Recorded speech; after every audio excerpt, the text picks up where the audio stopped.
Friedman's paradox. Imagine you're conducting a study on whether a certain medication improves health outcomes. The data you collect seems to show that taking the medication results in better health outcomes. However, when you adjust the data to control for other variables, such as age, sex, or pre-existing conditions, the relationship between the medication and health outcomes disappears. How can this be? If the medication was really helping, shouldn't the correlation remain even after controlling for these factors? This is the essence of Friedman's paradox, a paradox in causal inference that shows how statistical control, attempting to account for confounding variables, can distort the relationship between cause and effect, leading us to a conclusion that appears counterintuitive. Friedman's paradox reveals that while we may believe we are isolating the true cause of an effect by controlling for variables, the process can sometimes overshadow the very relationship we are trying to study. Let's explore Friedman's paradox and see how statistical adjustments and causal reasoning can create misleading conclusions even when we think we are controlling for all possible confounders. Friedman's paradox is named after the American statistician David Friedman, who first articulated the paradox in the 9980s. Friedman was a leading figure in the field of causal inference and statistical analysis, and was particularly concerned with the challenges of drawing causal conclusions from observational data. His work focused on how statistical control and adjustment for confounding variables can sometimes lead to erroneous conclusions about causal relationships. The paradox arose from Friedman's exploration of how adjusting for variables in statistical models could distort the causal relationships being studied. While controlling for confounders is a standard technique in regression analysis, Friedman discovered that this process could sometimes mask the true relationship between the variables of interest. The paradox is a cautionary tale in epidemiology, econometrics, and social science research, where the goal is often to isolate the causal effect of a variable by controlling for other potential influences. Friedman's paradox is particularly relevant in fields where observational data is used to infer causality, as in clinical research, policy evaluation, and behavioral economics. It serves as a reminder that statistical adjustments should be performed carefully, as improper control for confounders can inadvertently lead to misleading conclusions about cause and effect. The Friedman's paradox highlights a crucial challenge in causal inference. When we attempt to control for confounding variables, we sometimes distort the true relationship between the variables we are studying. This paradox arises from the tension between statistical control and causal interpretation in complex data analysis. Let's break down how this paradox works and explore its implications for statistical analysis, causal reasoning, and data interpretation. The setup of the paradox. Friedman's paradox is often presented through an example from observational studies, where the goal is to assess the relationship between a cause and its effect. In a typical study, you might want to determine whether a certain treatment, such as a medication, has a positive effect on health outcomes. You start by analyzing the relationship between taking the medication, the independent variable, and health outcomes, the dependent variable. On the surface, the data suggests that people who take the medication tend to experience better health outcomes. However, there might be other factors, like age, gender, or pre-existing health conditions, that could also influence health outcomes. To control for these confounding variables, you decide to adjust the data for these factors using statistical methods like multiple regression or propensity score matching. After controlling for these confounders, you might find that the relationship between taking the medication and improved health outcomes disappears, or even becomes negative. This is the paradox. Even though the original data showed a positive relationship, adjusting for certain variables seems to erase the correlation. The paradox arises because statistical control can sometimes remove the true causal effect we are trying to study, the role of confounding variables. To understand Friedman's paradox, it's important to first grasp the concept of a confounding variable. A confounder is a third variable that influences both the independent and dependent variables, creating a false impression of a relationship between them. For example, in the case of the medication study, taking the medication might be correlated with better health outcomes. However, age might also be a factor. Older people might be more likely to take the medication and also have worse health outcomes. If we don't control for age, it might seem like the medication is causing health improvements, when in reality, age is a confounder. In statistical analysis, Controlling for confounders is essential to isolate the true relationship between cause and effect. However, Friedman's paradox occurs when the process of controlling for confounders itself distorts the true causal effect. This can happen for several reasons. Overfitting. When we control too many variables, we might introduce noise into the model, leading to a result that no longer accurately represents the underlying relationship. Non-linearity.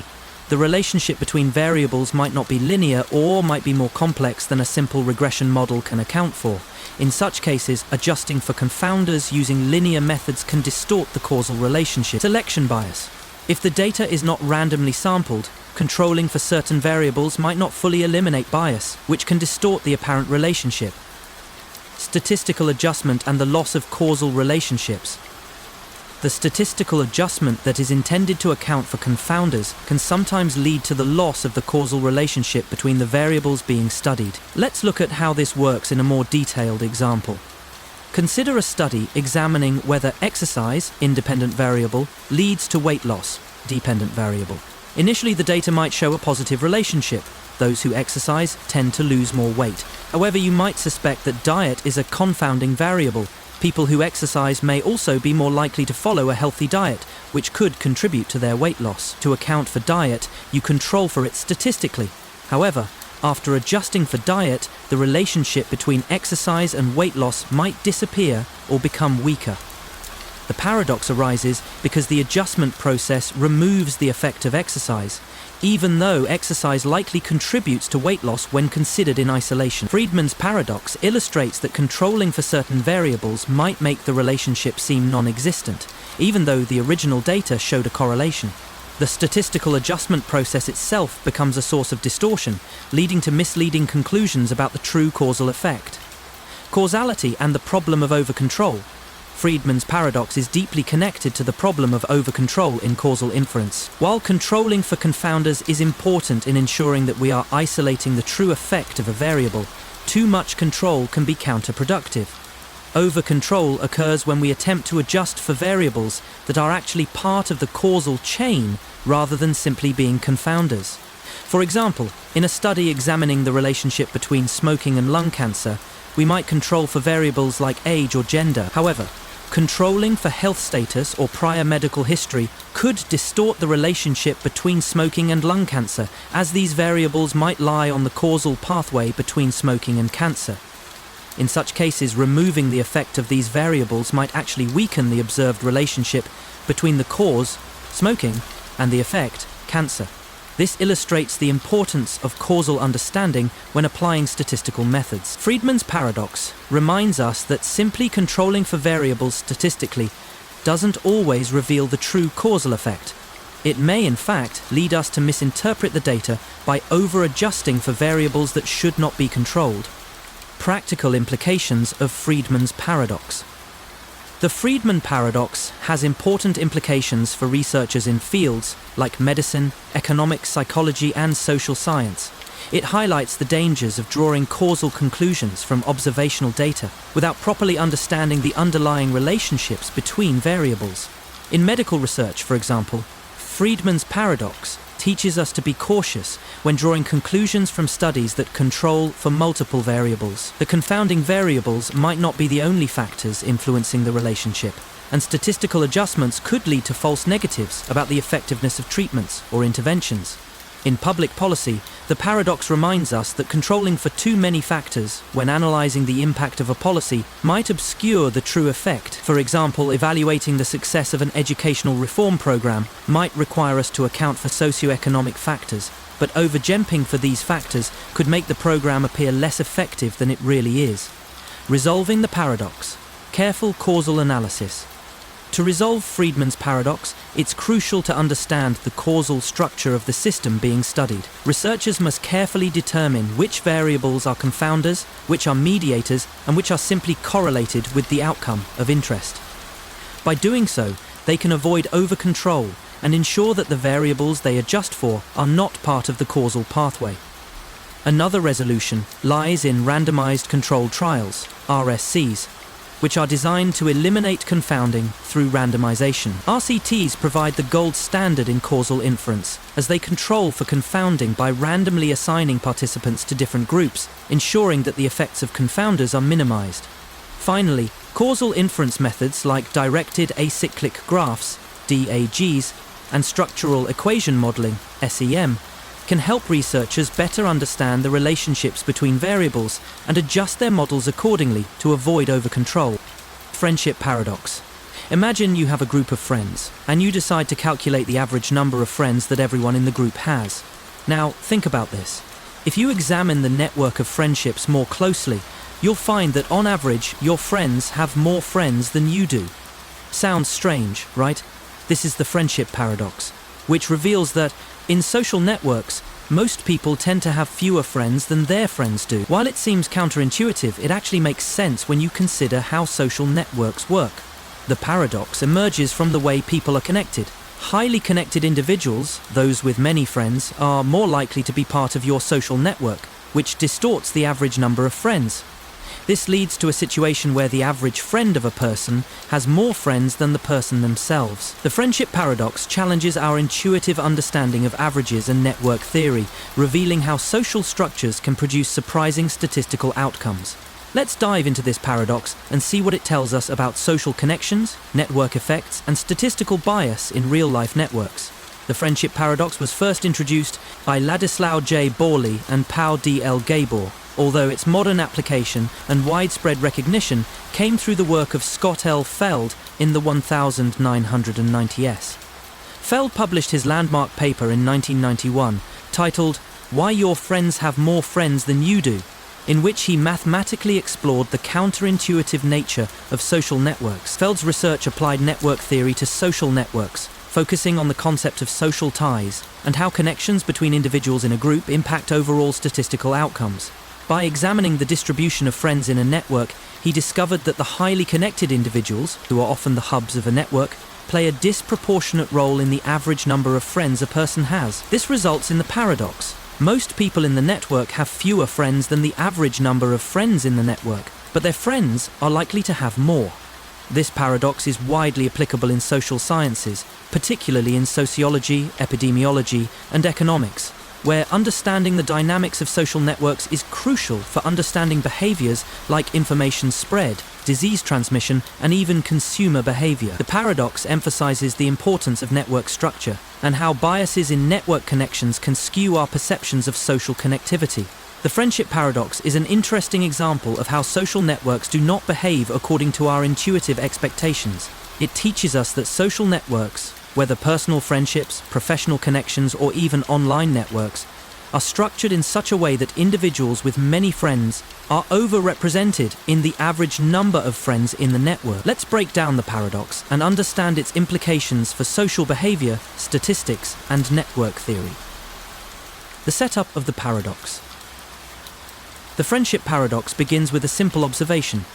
If you calculate the average number of friends in a social network, most people will find that their friends have more friends than they do. The paradox occurs because social networks are not uniformly distributed. Rather, they have a few highly connected individuals, the hubs, who have many more friends than the average person. Consider a simple network of 10 people where each person is friends with a certain number of people in the group. Some people have only one friend, while others may have several. When we calculate the average number of friends, the people with many friends dominate the average, making it appear that the average number of friends is higher than what most individuals experience in their daily lives. Now, let's say you are one of the individuals in this network, and you have 3 friends. You might assume that, on average, your friends also have around 3 friends. However, because of the presence of the highly connected hubs, your friends might actually have many more friends than you do. This discrepancy creates the paradox. The average number of friends in the network is not representative of the number of friends that individuals actually have. How highly connected individuals influence the paradox. To understand why this happens, we need to examine the structure of social networks. Social networks are often scale-free, meaning that a small number of individuals have a disproportionate number of connections, i.e., they are hubs, while the majority of people have relatively few connections. This phenomenon is known as the power law distribution and is a common feature of many real-world networks, including social networks, internet connections, and collaborative network. In a scale-free network, a few individuals, the hubs, are connected to many others, while most individuals have only a few connections.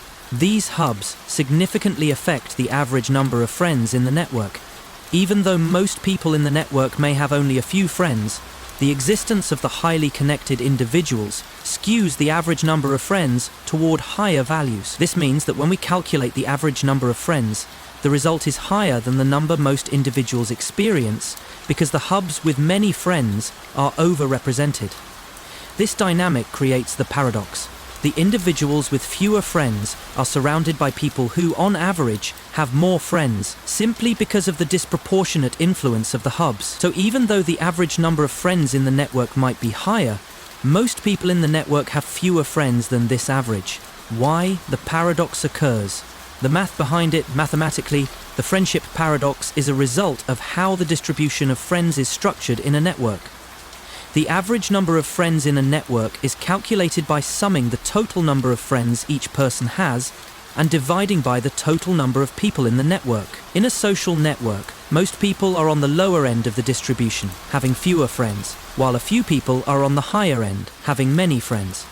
Consider the following example of a network with 6 individuals. Person 1 has 1 friend, Person 2 has 1 friend, Person 3 has 2 friends, Person 4 has 2 friends, Person 5 has 5 friends, Person 6 has 6 friends. The total number of friends in the network is 1 plus 1 plus 2 plus 2 plus 5 plus 6 equals 17.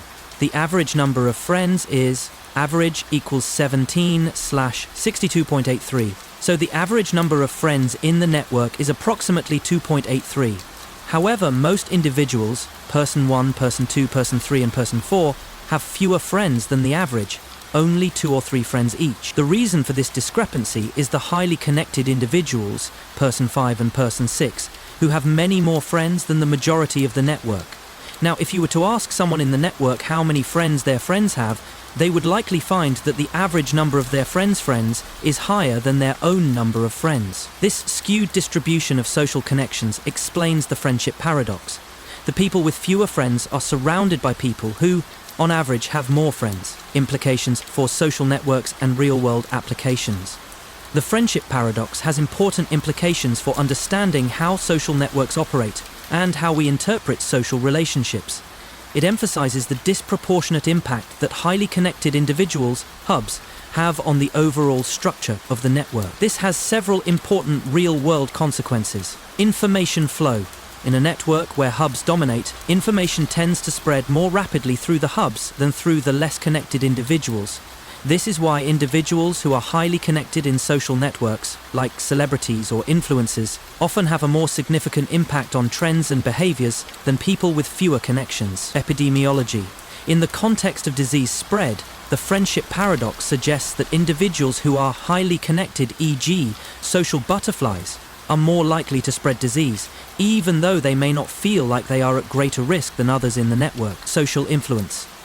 The paradox shows that we tend to be influenced more by those who are highly connected, not necessarily by the majority of people in our network.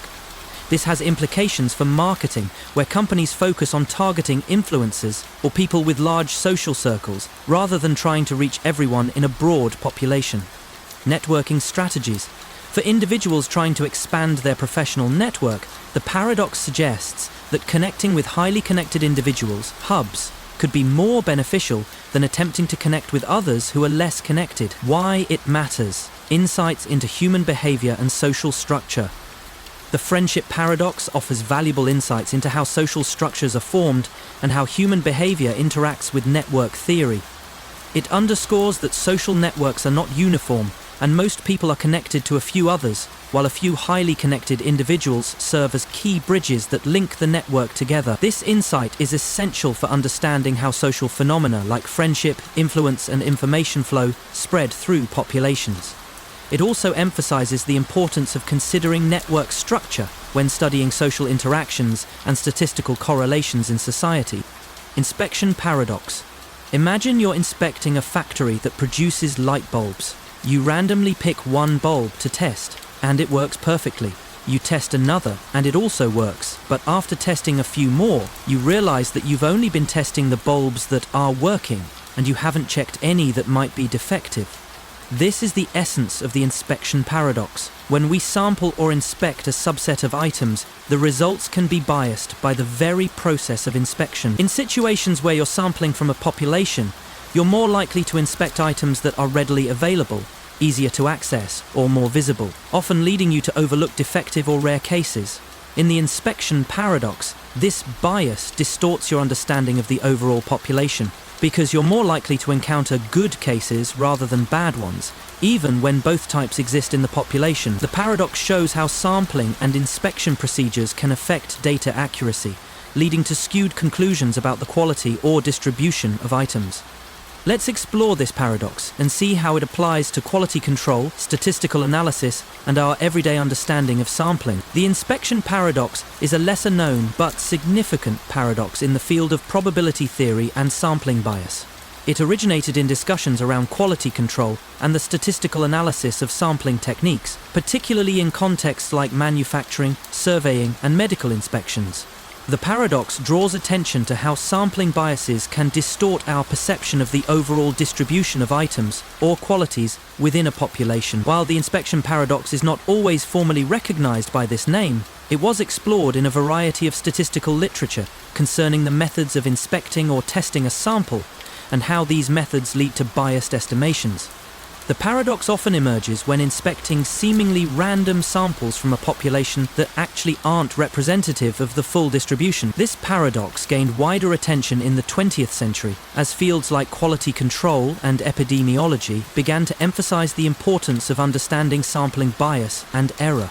For example, in quality control settings, the paradox was recognized when inspectors found that the likelihood of testing defective items was lower than expected, simply because the inspection process favored testing working items that were easily accessible.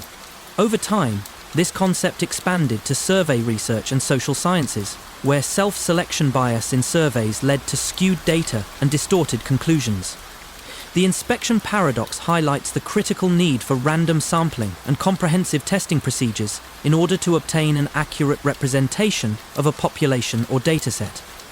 The inspection paradox exposes an important flaw in the way we often approach sampling and quality control. It shows that random sampling or inspection can lead to skewed results because the process itself can introduce bias. This paradox is particularly relevant in statistics, epidemiology, and engineering, where the goal is often to draw conclusions about a whole population based on a subset of the data. The setup of the paradox. Imagine a factory that produces light bulbs, and you are tasked with inspecting them to ensure they meet quality standards. You randomly select a bulb from the production line to test. The first one works perfectly. You pick another, and it also works. The more bulbs you test, the more confident you become that the factory's products are of high quality. But here's the catch.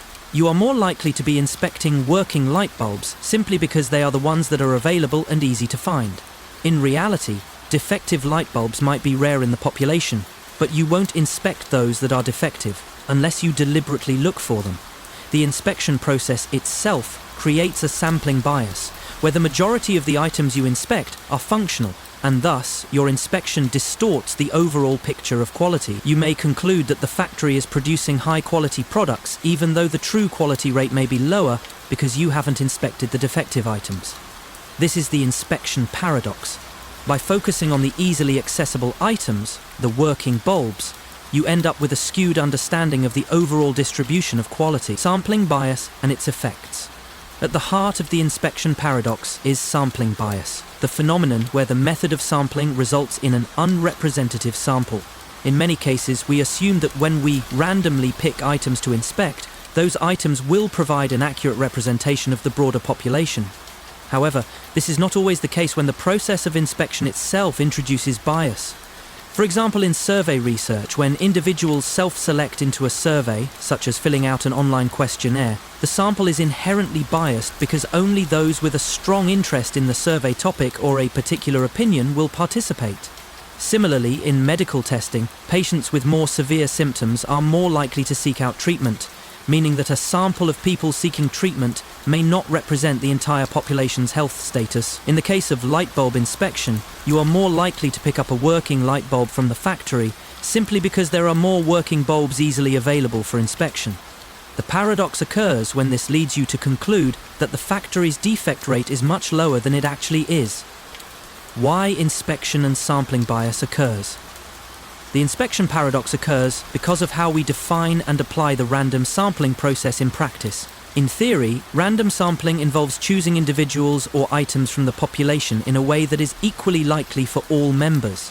However, the process of inspection often does not allow for such true randomness, particularly when the inspection process itself inherently favors items that are functional or visible. For instance, let's say that the factory produces 100 light bulbs, and 95 of them are fully functional, while 5 are defective. If you were to randomly choose bulbs to inspect, in theory, you'd expect that about 5% of the bulbs would be defective. However, because defective bulbs might be hidden or hard to access, or because the inspection process focuses on easy-to-reach bulbs, you might end up inspecting more of the good bulbs and fewer of the bad bulbs, leading to a distorted sample. This effect is compounded if the defective bulbs are more likely to be rejected or removed before inspection, further biasing the sample in favor of functional products. This leads to false conclusions about the overall quality of the population, as you are more likely to inspect and encounter items that contribute to a favorable outcome. Statistical implications and misleading conclusions. The inspection paradox has significant implications in statistical analysis and decision-making. When sampling from a population, we often assume that the sample we are inspecting is representative of the larger population. However, if we are not careful about the way we sample or inspect items, we may overestimate the quality or characteristics of the population. For example, in epidemiology, when studying the prevalence of a disease, if the data is based on hospitalized patients or those who seek medical treatment, the sample will likely be biased toward individuals with more severe cases, overestimating the prevalence of a disease in the general population. This can lead to misleading conclusions about the true distribution of health outcomes. In market research, companies may draw conclusions about consumer preferences based on surveys or samples that are not truly random. If the survey disproportionately targets consumers who are more likely to buy a product, the results may show more positive feedback than would be found in a broader, more representative sample. The role of random sampling in reducing bias. It is essential to implement true random sampling in any study or inspection process. This means ensuring that all items or individuals in a population have an equal chance of being selected for inspection, without bias toward the easily accessible or visible members. In quality control settings, ensuring that every product on the production line has an equal chance of being selected for testing, regardless of whether it is in an easily accessible location, is key to obtaining accurate and reliable results. In survey research, ensuring that respondents are selected randomly from the population can help reduce bias and provide more accurate representations of the broader population. Real-world examples of the inspection paradox. The inspection paradox applies to many fields, not just manufacturing or quality control. Here are a few examples where the paradox manifests in real life. Healthcare. In medical studies, patients who are more severely ill are more likely to seek treatment, leading to biased samples in studies about disease prevalence. If researchers don't account for this bias, their conclusions about the disease's distribution could be misleading. Crime statistics. In crime reporting, police may focus their attention on certain neighborhoods with higher crime rates, which can make it appear that those areas have a disproportionately high level of crime compared to others, even if the overall crime rate across the city is lower. Customer satisfaction surveys. If customers who are very satisfied or very dissatisfied are more likely to fill out surveys, the results may not reflect the true distribution of satisfaction across all customers. Linley's paradox. Imagine you are given a medical test result that suggests you have a serious disease, but the test is not perfect. It has a high false positive rate. The question is, should you believe the result? At first glance, you might think that the test result should strongly influence your belief in having the disease. However, Linley's paradox shows us that when we apply Bayesian reasoning, a method of updating beliefs based on evidence, the result may not be as convincing as it seems. The paradox arises when we combine the test result with prior probabilities, such as how common the disease is in the population, And we find that even a positive test result might not significantly change our belief that we have the disease. This occurs because the false positive rate and the base rate of the disease can overwhelm the test result, making the evidence less persuasive than it intuitively should be. Linley's paradox challenges our understanding of how to interpret probabilistic evidence and offers a cautionary tale about relying too heavily on test results without considering the context. Let's explore this paradox and see how it highlights the role of prior information and Bayesian inference in decision-making. Lindley's paradox is named after the British statistician Dennis Lindley, who introduced it in the 1970s as a counterintuitive result in the context of Bayesian inference and decision theory. Lindley was exploring the application of Bayesian statistics to decision-making under uncertainty, and how prior beliefs, the prior probability, can dramatically influence our interpretation of new data. The paradox arises when Bayesian reasoning leads to conclusions that seem counterintuitive when compared to frequentist statistics, which do not account for prior knowledge or beliefs. In Bayesian statistics, we update our beliefs about the likelihood of an event or hypothesis based on both the evidence we receive, the likelihood, and our prior beliefs, the prior probability. Lindley demonstrated that in certain cases, particularly when dealing with events that have a low base rate, a positive test result might not substantially alter our belief in the event's occurrence, even if the test itself seems highly accurate. The paradox highlighted the importance of properly incorporating prior probabilities into the interpretation of data, especially in cases where the base rate of an event, like the prevalence of a disease, is very low. Lindley's work in this area significantly contributed to the broader field of Bayesian statistics, influencing both medical decision-making and philosophy of science. Lindley's paradox reveals the surprising and sometimes counterintuitive results that can arise when we use Bayesian inference to update our beliefs. The paradox challenges our understanding of how to interpret statistical evidence, particularly in situations where the base rate of an event, such as a disease, is very low. To understand the paradox, we must first examine the concept of Bayesian inference and how it works, then apply it to a medical diagnosis scenario to see the paradox in action. The setup of Lindley's paradox is often illustrated through a medical testing scenario, where you are trying to determine whether you have a particular disease based on a test result. Suppose you undergo a medical test that is designed to detect whether you have a serious disease. The test is not perfect. It has both false positives, the test says you have the disease when you don't, and false negatives, the test says you don't have the disease when you do. Despite the test having a high accuracy rate, there's an important consideration. The base rate of the disease in the population is very low. Let's say the probability of having the disease is low, e.g. 1% of the population has the disease.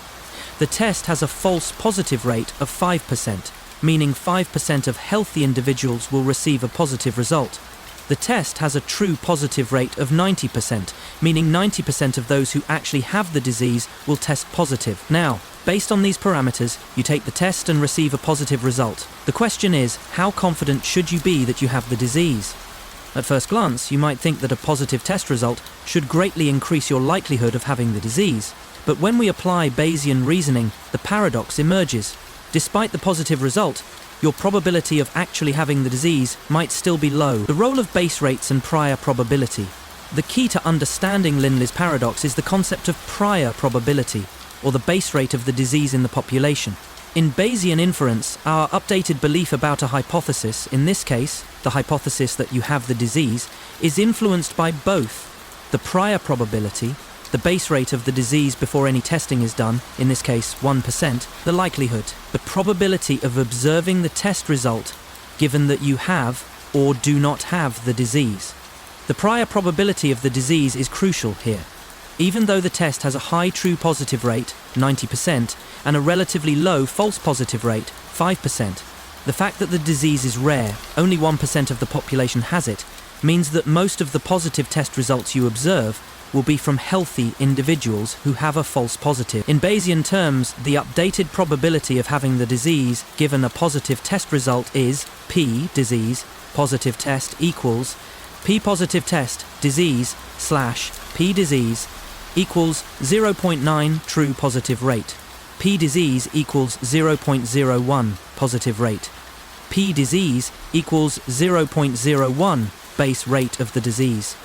P P-positive test is the total probability of testing positive, which takes into account both true positives and false positives. The total probability of testing positive is P-positive test equals P-positive test, disease plus P-positive test, no disease, plus P-positive test, no disease, equals 0.05 false positive rate. P-positive digit equals 0.99 probability of not having the disease. Substituting these values into the formula gives us P-positive test equals 0.9x 0.01 plus 0.05x 0.99 equals 0.009 plus 0.585. Now we can calculate the updated probability of having the disease given a positive test result.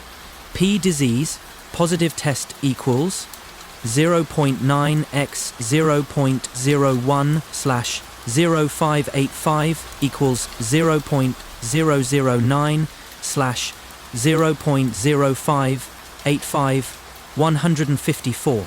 So, after receiving a positive test result, the probability of actually having the disease is only about 15.4%, even though the test is 90% accurate and the disease has a low base rate. This is Lindley's paradox. Despite the seemingly strong test result, the low base rate of the disease means that the posterior probability is much lower than what most people would intuitively expect. Why the paradox exists. The low base rate problem. The heart of Lindley's paradox is the base rate fallacy, which occurs when we neglect the prior probability, the base rate of the disease, and focus too much on the test result itself. In cases where the base rate of an event is very low, even a positive result on a test with a reasonably high true positive rate can still lead to a low probability of the event actually occurring. This happens because the false positive rate will disproportionately affect the sample, especially when the event is rare. In the example of the disease, even though the test is 90% accurate, the rare occurrence of the disease means that most positive test results are actually false positives. Since the disease is so rare, 1%, the overwhelming majority of people who test positive do not have the disease, despite the test's high accuracy. This creates a misleading impression that the test result has more predictive power than it actually does. Practical implications and decision-making. Lindley's paradox has important implications for decision-making in fields like medicine, public health, and risk analysis. It shows that even when tests have a high accuracy rate, they can still be misleading when the base rate of the condition being tested for is low. For instance, in medical diagnoses, doctors and patients may overestimate the likelihood of a disease after a positive test result, especially when the disease is rare. This can lead to unnecessary treatments, anxiety, or misdiagnoses. Lindley's paradox teaches us that we must carefully account for the base rate and other statistical factors when interpreting diagnostic test results. In risk management, Lindley's paradox reminds us that rare events, such as natural disasters, financial crises, or even medical complications, are often overestimated in terms of their likelihood, especially when prior probabilities are not properly considered. Resolution of the paradox, Bayesian perspective on decision-making. To resolve Lindley's paradox, we must carefully incorporate the base rate into our decision-making process and understand that the prior probability plays a key role in interpreting any new data. While a positive test result is important, it should be interpreted in light of the prior probability of the condition and the false positive rate of the test. One way to reduce the impact of Lindley's paradox is to focus on improving the sensitivity of the test, reducing the false positive rate, or to increase the base rate by focusing on high-risk populations. Additionally, decision-makers should be trained to recognize that Bayesian reasoning involves updating beliefs in a way that properly accounts for the prior and likelihood of the event. Low birth weight paradox. Imagine you are a health researcher studying the relationship between birth weight and infant health outcomes. You collect data showing that low birth weight babies are more likely to experience health problems later in life. But here's the twist. The paradox arises when you look deeper into the data and discover that low birth weight is correlated with better health outcomes in certain groups. How can this be? On the surface, it seems like low birth weight should always be a risk factor for poor health. But the low birth weight paradox reveals how correlation and causality are not always straightforward. The paradox arises when low birth weight appears to be associated with positive health outcomes, But this result can be misleading due to the confounding variables at play. In many cases, babies with low birth weight are often from high-risk populations, and their improved health outcomes may actually be the result of medical intervention rather than the birth weight itself. Let's explore this paradox and see how confounding variables and misleading correlations can affect our understanding of cause and effect in health research. The low birth weight paradox was first discussed in the context of epidemiological studies and health research. The paradox came to light as researchers began examining the relationship between birth weight and various long-term health outcomes for infants. In the 20th century, the public health community focused heavily on low birth weight as a marker for poor health outcomes, assuming that babies born with low weight were at a higher risk of developing a range of conditions such as neurological impairments, chronic illnesses, and early mortality. However, over time, some studies began to reveal a surprising correlation. In certain populations, low birth weight babies appeared to have better health outcomes than expected. This discrepancy led to what is now known as the low birth weight paradox.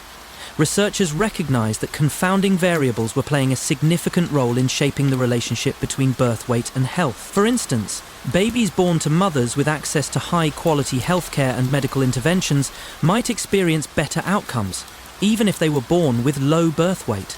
The paradox is closely related to statistical interpretation and causal inference, especially when dealing with observational data. In these contexts, it's crucial to account for confounding factors, such as socioeconomic status, maternal health and medical care, that can distort the apparent relationship between birth weight and long-term health. The low birth weight paradox reveals the complexity of interpreting statistical data in health research and underscores the importance of causal reasoning and control for confounding variables. The paradox is not just about the relationship between birth weight and health outcomes, but about how we interpret correlations in the presence of confounding factors. Let's break down the paradox and explore its implications for causality, statistical analysis, and public health policy. The setup of the paradox. The low birth weight paradox begins with a straightforward question. Does low birth weight contribute to poor health outcomes for infants in the long term? Early studies suggested that low birth weight babies were more likely to experience health issues such as developmental delays, learning disabilities, and chronic conditions like respiratory issues. At first glance, this makes sense. Low birth weight is often associated with premature birth, maternal health problems, and insufficient prenatal care, all of which contribute to poor health outcomes. However, when we examine the data more closely, the paradox emerges. In certain populations, low birth weight babies appear to have better health outcomes than expected.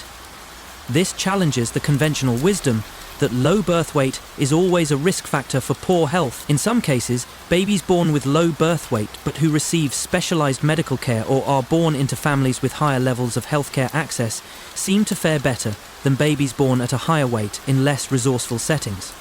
This apparent contradiction is what makes the low birth weight paradox so compelling, confounding variables and the role of healthcare access.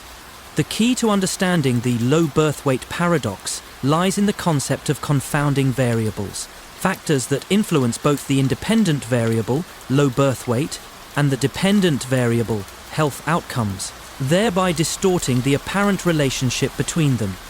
In this case, healthcare access and maternal health are significant confounders. Healthcare access.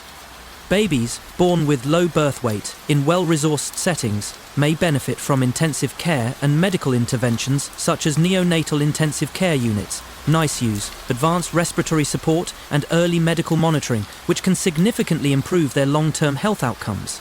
These babies might fare better than higher weight babies who do not receive such care or whose mothers have limited access to healthcare.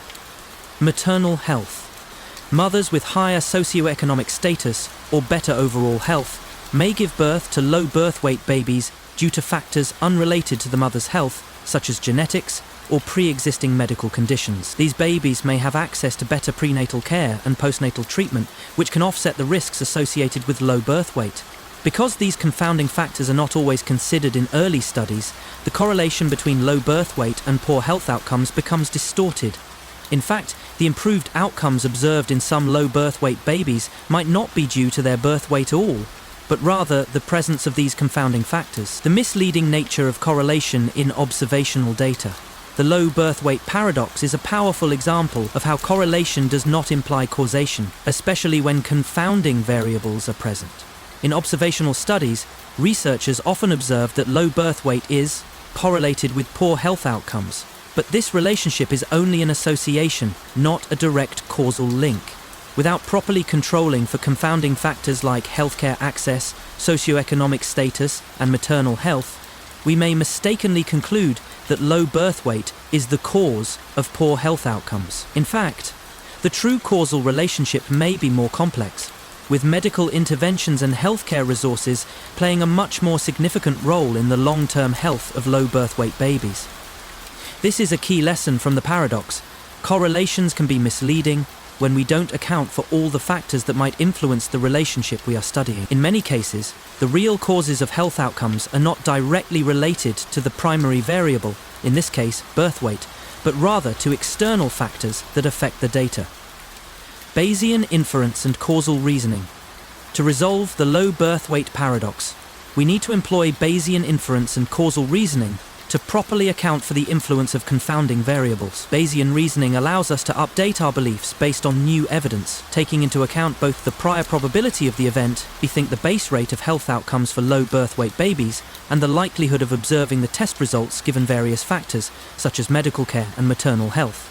In the case of the paradox, Bayesian reasoning would suggest that the relationship between birth weight and health outcomes should be interpreted in light of prior probabilities. For example, if we know that healthcare access is a significant factor in health outcomes, we should update our expectations about the impact of birth weight by incorporating this information into our model. This helps prevent us from overestimating the role of birth weight itself and provides a more accurate understanding of the true causal factors at play. Practical implications and policy recommendations. The low birth weight paradox has several important practical implications for public health policy, medical research, and healthcare interventions. It highlights the need to consider confounding variables and prior probabilities when studying the causes of health outcomes. By properly accounting for these factors, we can make better decisions about resource allocation and healthcare strategies. Healthcare access. This paradox shows the importance of ensuring that all babies, regardless of their birth weight, have access to high-quality medical care and neonatal support. Improving healthcare infrastructure, especially in low-income areas, can help reduce the risks associated with low birth weight and improve long-term health outcomes. Public health campaigns. Public health initiatives that focus on prenatal care, maternal health, and early childhood health can have a significant impact on reducing the risks associated with low birth weight and improving the overall health of infants. Research and interpretation. For researchers, the paradox emphasizes the need for rigorous statistical analysis and the importance of accounting for confounders when studying health data. In particular, understanding the influence of socioeconomic factors and medical interventions is essential for drawing accurate conclusions about the causes of health outcomes. Addressing the paradox. Comprehensive models and interventions. To address the low birth weight paradox, it is essential to develop comprehensive models that incorporate both statistical adjustments for confounding variables and causal reasoning. This approach ensures that we account for the complex interplay between birth weight, healthcare access, and maternal health in determining long-term health outcomes. Additionally, public health interventions should focus not only on reducing the incidence of low birth weight, but also on improving access to prenatal care and neonatal support for all infants, regardless of birth weight. These interventions can have a profound impact on reducing health disparities and improving the quality of life for babies born with low birth weight. Simpson's paradox. Imagine a university that conducts a study on the admission rates of male and female applicants. Initially, the data seems clear. Women are admitted at a lower rate than men. However, when the data is broken down by department, the opposite trend emerges. Women are actually admitted at a higher rate than men in every single department. How can this be? This is the essence of Simpson's paradox, a statistical phenomenon where a trend that appears in aggregated data reverses or disappears when the data is broken down into subgroups. The paradox shows that when we aggregate data, we can be misled into thinking there's a causal relationship that doesn't actually exist. Or worse, the opposite relationship. Simpson's paradox illustrates the importance of carefully considering confounding variables and the structure of data when making statistical inferences. How can seemingly contradictory results exist in the same dataset? Let's explore this paradox and understand how aggregation, confounding factors, and causal inference interact to produce unexpected and counterintuitive results. Simpson's paradox is named after the British statistician Edward H. Simpson, who first described the phenomenon in 1951. Simpson was exploring the statistical relationship between two variables and observed that, when data from multiple subgroups were aggregated, an apparent trend could reverse or disappear. Simpson originally pointed out this paradox in the context of a medical study, but the paradox is now widely recognized in various fields, including economics, sociology, politics, and public health. Simpson's paradox occurs when a lurking or confounding variable is at play, distorting the relationship between the primary variables in the data set. By aggregating data across different subgroups, we may overlook the influence of this confounding variable, leading to misleading conclusions about the relationship between the variables. Simpson's paradox has had broad implications for statistical research, particularly in the areas of causal inference and data aggregation. It serves as a cautionary tale for researchers, reminding them to be cautious about aggregating data without fully understanding the underlying structure and potential confounding factors. The paradox is also central to discussions on the importance of subgroup analysis and contextual interpretation when interpreting statistical results. Simpson's paradox is one of the most famous examples of how statistical aggregation can lead to misleading conclusions. It demonstrates that when we aggregate data across different subgroups without accounting for confounding variables, we risk drawing false or counterintuitive inferences. The paradox highlights the importance of breaking down data into relevant subgroups and carefully considering the relationships between variables. Let's break down the paradox and explore its implications for causal inference, data interpretation, and statistical analysis. The Simpson's paradox begins with a simple example. Imagine a university's admissions process, where both men and women are applying to graduate programs. The university's admissions office looks at the overall admission rates for men and women and finds that men are admitted at a higher rate than women. However, when we break down the data by department, something surprising happens. In each department, women are actually admitted at a higher rate than men. How can this be? The answer lies in the way the data is aggregated.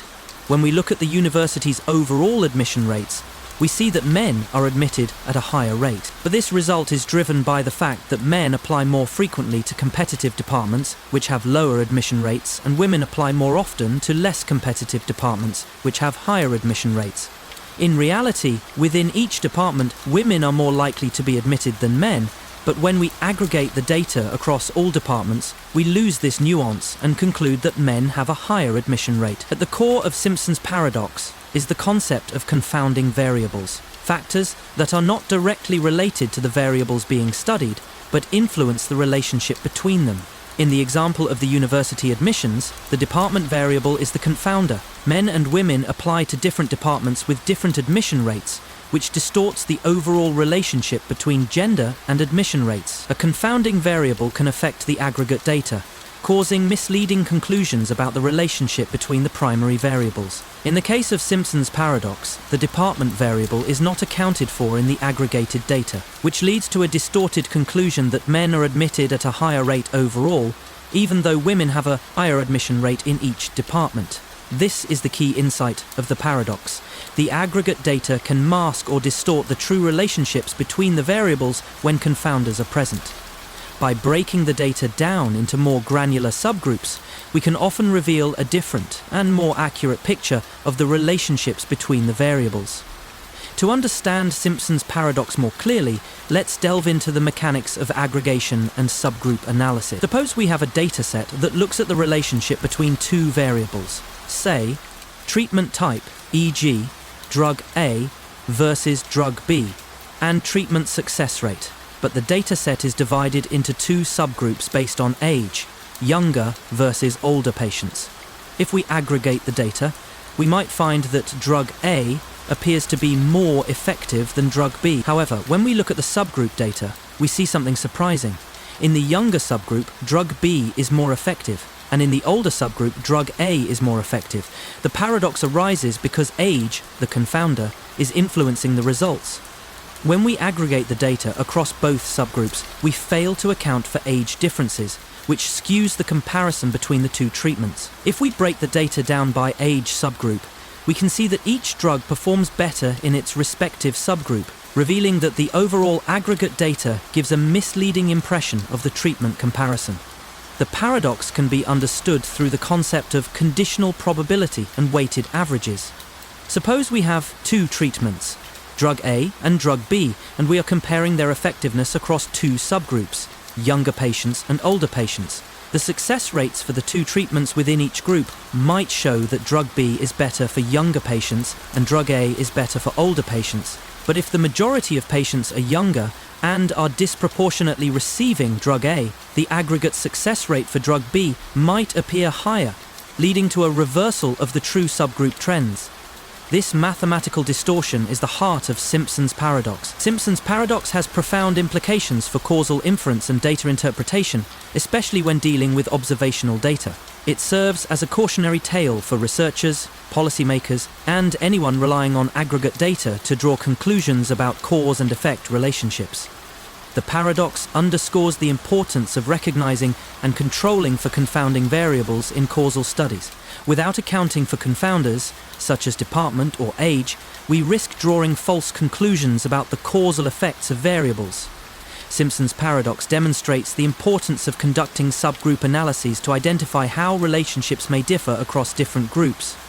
Aggregate data can hide the true complexity of relationships and mislead decision-making. In fields like public health, education, and social science, policymakers often rely on aggregated data to make decisions. Simpson's paradox reminds us that context and subgroup differences are critical when interpreting data. Ignoring these factors can lead to misguided policies and ineffective interventions. To resolve Simpson's paradox, researchers must take a careful and nuanced approach to data analysis. This involves conducting subgroup analysis to understand how relationships differ across different categories or groups, identifying and controlling for confounding variables that may distort the results, and using causal modeling techniques to assess the underlying relationships and ensure that conclusions about cause and effect are not driven by spurious correlations. In practice, randomized controlled trials, RCTs, are the gold standard for determining causal relationships, as they eliminate many of the confounding variables that lead to Simpson's paradox. However, in observational studies, recognizing the potential for confounding and using methods like multivariable regression and propensity score matching can help clarify the true relationships between variables. Will Rogers phenomenon paradox. Imagine that you're conducting a study on the health outcomes of people who have been diagnosed with a disease. You divide the participants into two groups, those with mild symptoms and those with severe symptoms. However, after the study begins, the mild symptoms group starts to show improved outcomes, while the severe symptoms group shows deteriorating results. At first, this seems counterintuitive. Why would the more severe group perform worse after their classification was changed? This is the essence of the Will Rogers phenomenon, a statistical paradox that occurs when you change the way you classify a set of individuals, and it leads to unexpected improvements in one group and worsening outcomes in another, even though no actual changes have occurred within the individuals themselves. The paradox is named after the American humorist Will Rogers, who famously said, "When the Okies left Oklahoma and moved to California, they raised the average intelligence level in both states." The phenomenon shows how reclassification or reshuffling can distort our understanding of statistical averages and cause misleading conclusions. Let's explore this paradox and see how classification shifts can create the illusion of improvement or decline even when no real changes have occurred. The Will Rogers phenomenon is named after Will Rogers, a popular American humorist and social commentator who made the famous observation, "When the Okies left Oklahoma and moved to California, they raised the average intelligence level in both states." While Rogers' remark was made humorously, it highlights a real phenomenon in statistical analysis. When individuals are reclassified or shifted between groups, the averages of both the groups may improve, even if the individuals themselves have not changed. The phenomenon was formally described in 1935 by Dr. Thomas R. Parfitt, a British statistician, in the context of public health studies. Parfit observed that reclassification of individuals, especially in medical settings, could lead to misleading conclusions about the improvement or deterioration of health outcomes. The Will Rogers phenomenon is a form of statistical paradox that illustrates how shifting people from one group to another can create distorted statistical outcomes. The paradox has important implications in epidemiology, public health research, and economic modeling. It teaches us that reclassification should be handled carefully, especially when analyzing data involving complex categories like disease severity, education levels, or socioeconomic status. Understanding this phenomenon helps prevent misinterpretations that can arise from reclassifying people in a way that affects group averages without changing the underlying individuals. The Will Rogers phenomenon demonstrates how shifting individuals between groups based on certain characteristics can result in statistical improvements in one group and statistical deterioration in another, even though no actual change has occurred. This paradox arises when reclassification affects group averages in a way that makes it seem like there has been an improvement or decline, when, in reality, the individuals in the groups have not changed at all. Let's break down the paradox and understand its implications for statistical inference, decision-making, and data analysis. The Will Rogers phenomenon occurs when people or data points are reclassified into a new group based on certain criteria. This reclassification can make it appear that the average performance or outcome of the group has improved, while simultaneously making it seem like the group from which individuals were removed has worsened. This occurs because of how averages behave when people are shuffled between groups. Let's illustrate this with a simple example from healthcare. Suppose a hospital has two groups of patients. Group A, patients with mild symptoms of a disease. Group B, patients with severe symptoms of the same disease. The hospital begins a study on how effective a new treatment is, but at some point, a few patients from Group B, severe symptoms, are moved to Group A, mild symptoms, because their condition has improved after receiving treatment.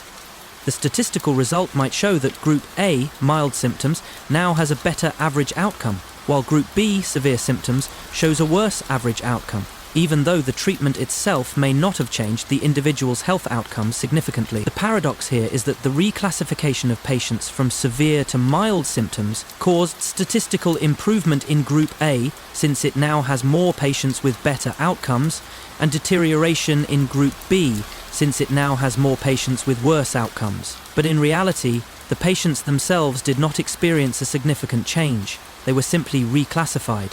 To understand why the Will Rogers phenomenon occurs, let's break it down mathematically. Suppose we have two groups, Group A and Group B, and we want to calculate the average health outcome for each group. Let's also assume the groups have a certain number of individuals. Group A, mild symptoms, has 10 individuals, and their average outcome is 70. Group B, severe symptoms, has 10 individuals, and their average outcome is 50. The overall average for both groups combined would be overall average equals 10x70 plus 10x50 slash 10 plus 10 equals 700 plus 500 slash 20 equals 60. Now, let's assume that some individuals from Group B, the severe symptoms group, are reclassified into Group A, the mild symptoms group, because their symptoms improved. After the reclassification, Group A now has 15 individuals, and Group B now has only 5. Let's say the newly added patients from Group B have an average outcome of 60.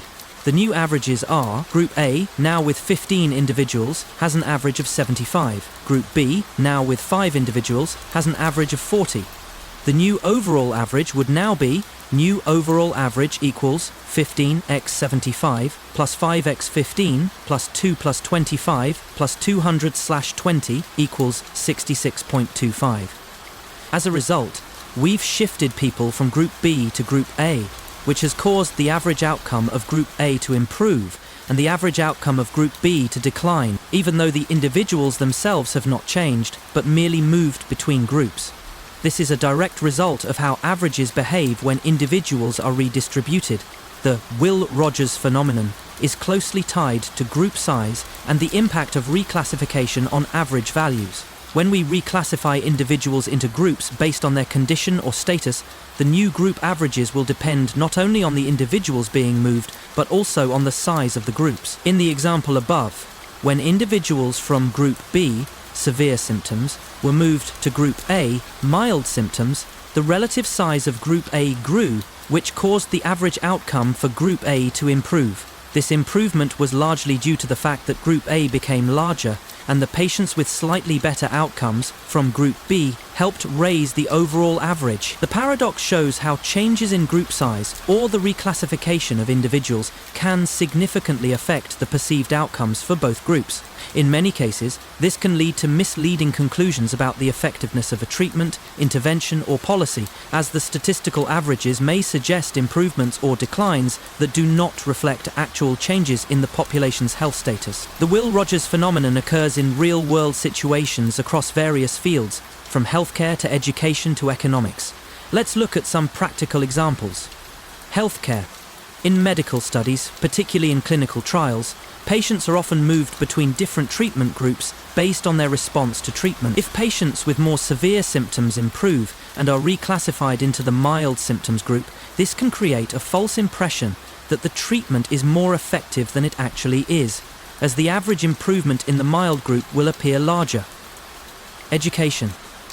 In an education setting, suppose a school is evaluating the performance of students.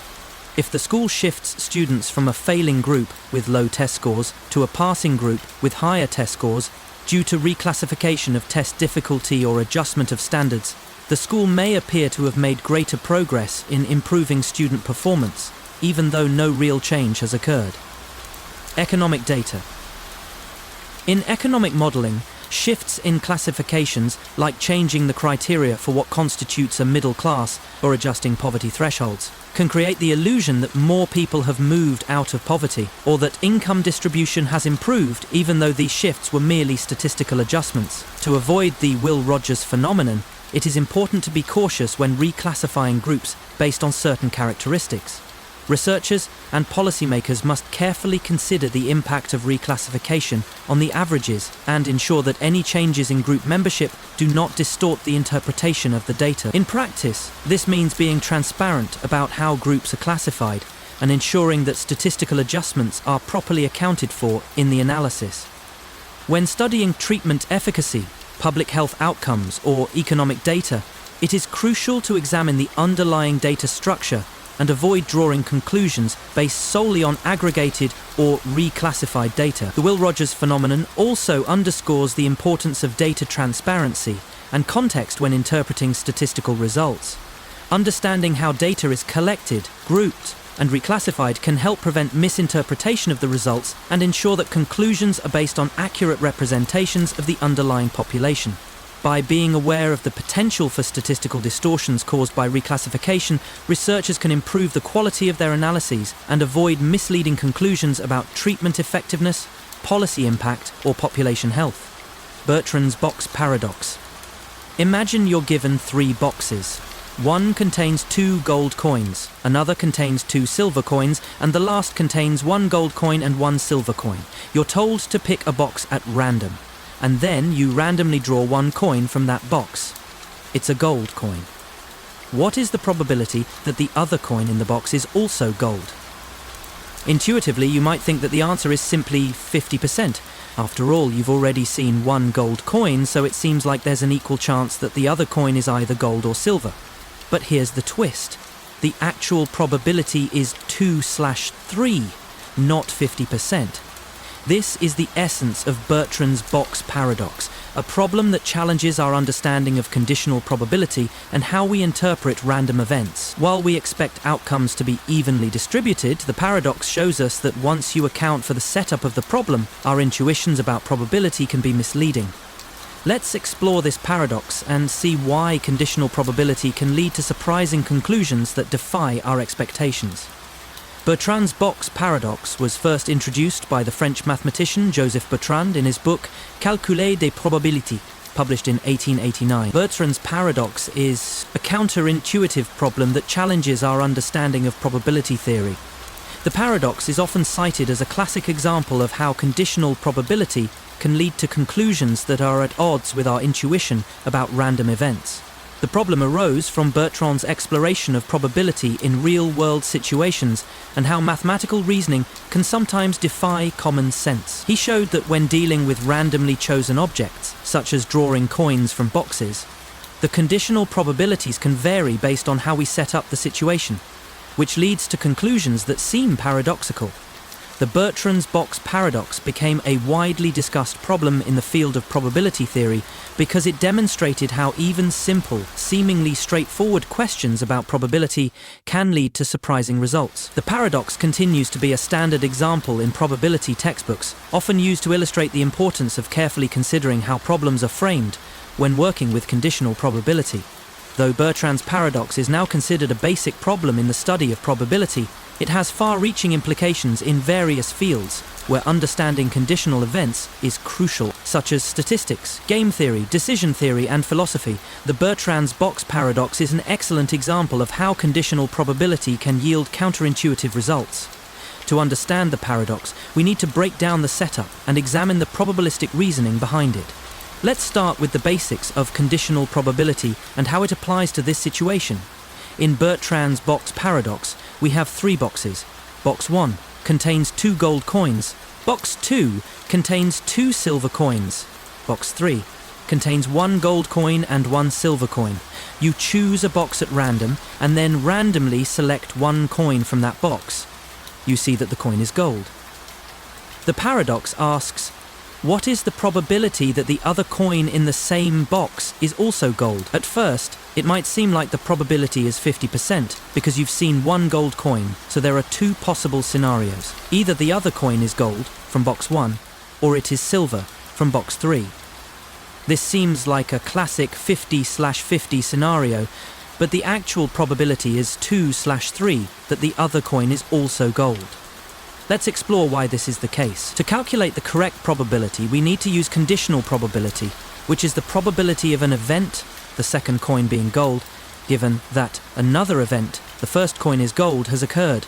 The conditional probability formula is P second coin is gold, first coin is gold, equals P both coins are gold, / P first coin is gold.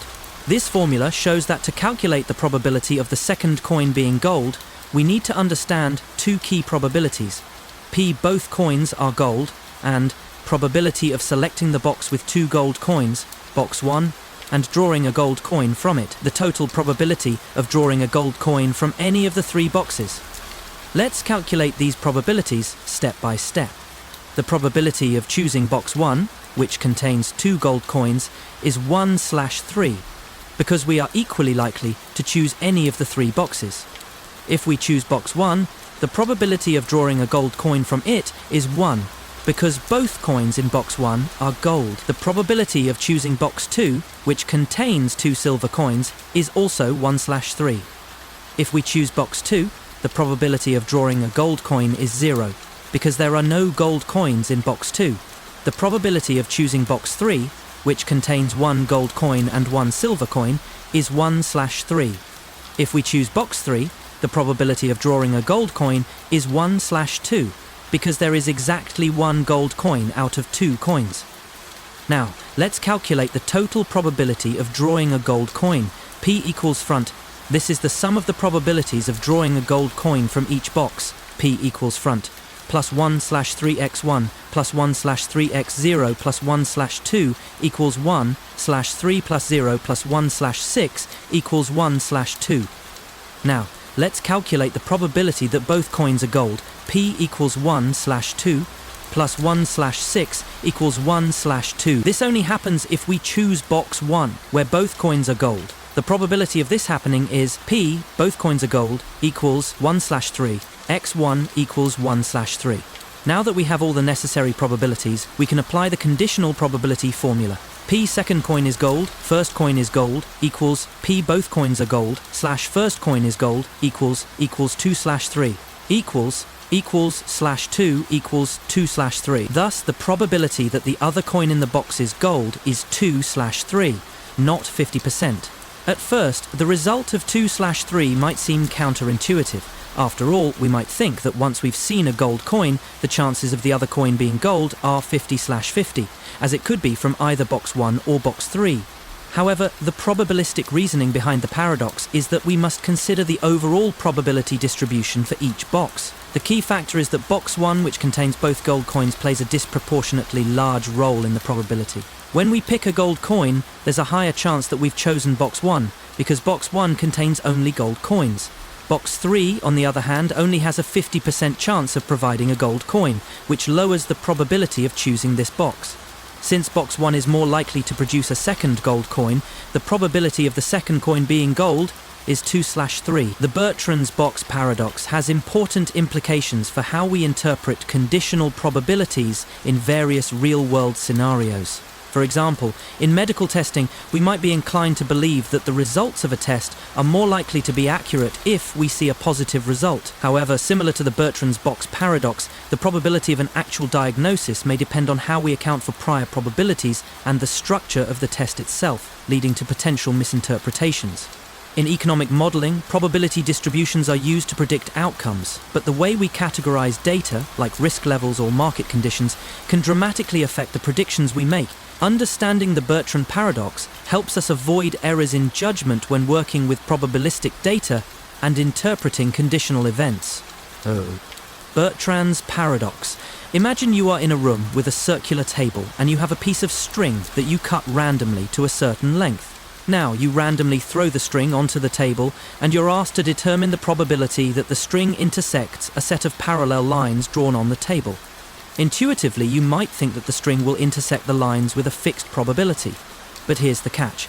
The answer changes depending on how we define randomness. Bertrand's paradox shows that in problems of geometrical probability, the probability of an event can vary depending on how we define random variables and the method we use to measure them. The paradox challenges our understanding of randomness and probability by showing that different methods of random selection can lead to drastically different probabilities for the same event. This type of paradox is a great example of how probability theory can lead to surprising and even counterintuitive conclusions, depending on how the problem is framed. Let's dive into this paradox and explore why different assumptions about randomness lead to different conclusions in the world of geometrical probability. Bertrand's paradox is named after the French mathematician Joseph Bertrand, who introduced the paradox in his 1889 book Calcul des probabilités. The paradox arises in the context of geometrical probability, a branch of mathematics that deals with problems involving geometrical shapes and randomly chosen points, lines, or areas within these shapes. Bertrand's paradox addresses a question about the probability of intersection between a randomly thrown string and parallel lines, and it highlights the ambiguity that arises when we attempt to define what is meant by random. The paradox reveals that in such problems, the probability of an event can change depending on how we interpret randomness and how the variables are defined. The paradox has had significant implications in probability theory, particularly in the understanding of how to approach problems involving randomness in geometric settings. Bertrand's work on this paradox laid the foundation for later developments in probability theory, especially in random geometry and the study of random events in geometric spaces. Over time, Bertrand's paradox has served as a key example in discussions of probability theory and measurement theory, illustrating the critical role of assumptions in drawing conclusions from probabilistic problems. It challenges our understanding of randomness by showing that the same problem can have different probabilities based on how randomness is conceptualized and measured. Bertrand's paradox is a well-known example in probability theory that exposes the ambiguity of geometrical probability. The paradox shows how different assumptions about how random events are defined can lead to vastly different results. Let's explore the setup of the paradox, examine the different interpretations of randomness, and understand the implications of the paradox for probabilistic reasoning. The paradox is based on a simple geometric scenario. Suppose we have a circle and parallel lines drawn within the circle, as shown below. The circle has a radius r. Parallel lines are drawn within the circle, and their distance apart is d. The problem asks, what is the probability that a random chord of length L will intersect one of these parallel lines? At first glance, this seems like a straightforward question of probability, but here's the catch. The answer depends entirely on how we define randomness in this scenario. There are different ways to define a random chord, and each way leads to a different probability for the intersection of the chord with the parallel lines. In Bertrand's paradox, there are 3 different interpretations of what it means to choose a random chord, and each interpretation leads to a different probability for the chord intersecting the parallel lines. These interpretations of randomness can be described as follows. Interpretation 1. Random endpoints. In the first interpretation, we define a random chord as one whose endpoints are chosen randomly on the circumference of the circle. This means that we randomly pick 2 points on the circle and draw a chord between them. Interpretation 2. Random midpoint. In the second interpretation, we define a random chord as one whose midpoint is chosen randomly. In this case, we randomly select a point within the circle and draw the chord such that this point is the midpoint of the chord. Interpretation 3. Random angle. In the third interpretation, we define a random chord as one where the angle at the center of the circle, between the 2 radii that form the chord, is chosen randomly. We pick a random angle between 0 and p radians, and then we draw the chord corresponding to that angle. The paradox occurs because each of these 3 methods of choosing a random chord leads to a different probability for the chord intersecting one of the parallel lines. Let's examine each of the 3 interpretations and calculate the probability that a random chord will intersect the parallel lines. Interpretation 1. Random endpoints. In this case, the probability depends on how far apart the 2 endpoints of the chord are. For a chord to intersect the parallel lines, the perpendicular distance from the midpoint of the chord to the parallel lines must be less than half the distance between the parallel lines. The probability of this happening can be calculated by considering the proportion of the circumference where the endpoints of the chord can be placed such that the chord will intersect the lines. The result is P intersection equals 2/P. Interpretation 2. Random midpoint. In this case, the probability depends on the position of the midpoint of the chord. The midpoint must lie within a certain distance of the parallel lines for the chord to intersect the lines. The closer the midpoint is to the lines, the more likely it is that the chord will intersect them. The probability in this case equals 2/3. Interpretation 3. Random angle. In the third interpretation, we choose the angle between the radii of the circle. The probability that the chord intersects the lines depends on the angle that the chord makes with the lines. A larger angle means a higher likelihood of intersection. The probability for this interpretation is P intersection equals 1/2. The key reason why the probabilities differ across the 3 interpretations is that randomness is being defined differently in each case. In interpretation 1, the randomness comes from the endpoints of the chord, which are chosen along the circle's circumference. In interpretation 2, randomness is based on the midpoint of the chord, which lies somewhere within the interior of the circle. In interpretation 3, randomness is based on the angle that the chord makes with the center of the circle. These different methods of selecting the chord affect the geometry of the problem, leading to different probabilities for the chord intersecting the parallel lines. The paradox is that the same physical scenario, a circle with parallel lines, can yield different probabilistic outcomes depending on how randomness is defined. This exposes the subjectivity of how we measure randomness in geometrical settings. The Bertrand's paradox highlights the challenges of defining randomness and how different assumptions about random variables can lead to different outcomes. In many real-world problems, we must carefully consider how randomness is conceptualized in order to avoid misleading conclusions. This paradox has important implications for fields such as game theory, economics and statistical modeling, where the way randomness is modeled can significantly affect the conclusions drawn from a dataset. Bertrand's paradox shows that even simple questions about probability can have multiple valid answers depending on the assumptions made about the underlying random process. To resolve Bertrand's paradox, we must recognize that the definition of randomness in any given problem is not always obvious, and different assumptions can lead to different conclusions. The paradox teaches us that probability problems involving geometrical shapes require careful attention to the random variables involved, and it is important to clearly define the randomness and context before drawing conclusions. In practical terms, when approaching problems involving geometrical probability, it is crucial to be clear about how randomness is being conceptualized, whether through random endpoints, midpoints, or angles. Understanding the assumptions behind the problem helps ensure that the correct probability is calculated. Birthday paradox. Imagine you walk into a room with 23 people and ask, What's the probability that 2 people in this room share the same birthday? It seems like a small group, so you might guess the probability is low, right? But here's the twist. The actual probability is greater than 50%. Yes, you read that correctly. The probability of a birthday match in a room of just 23 people is over 50%, which seems completely counterintuitive. This is the birthday paradox, one of the most famous counterintuitive problems in probability theory. The paradox shows how our intuitions about probability can be completely wrong, especially when dealing with combinatorial events. The reason why the probability is higher than we think is due to the fact that we're not looking for a match between a specific pair of people, but any 2 people in the room. With 23 people, there are many possible pairs, making it much more likely that at least 2 will share the same birthday. Let's dive into the birthday paradox and see why probability is not always as intuitive as it seems. The birthday paradox, also known as the birthday problem, is a classic problem in probability theory that dates back to the 18th century. The problem was first explored in detail by Richard von Mises, an Austrian mathematician who investigated it as part of his work on probability theory. However, the paradox gained widespread recognition in the early 20th century as more attention was paid to combinatorial probability.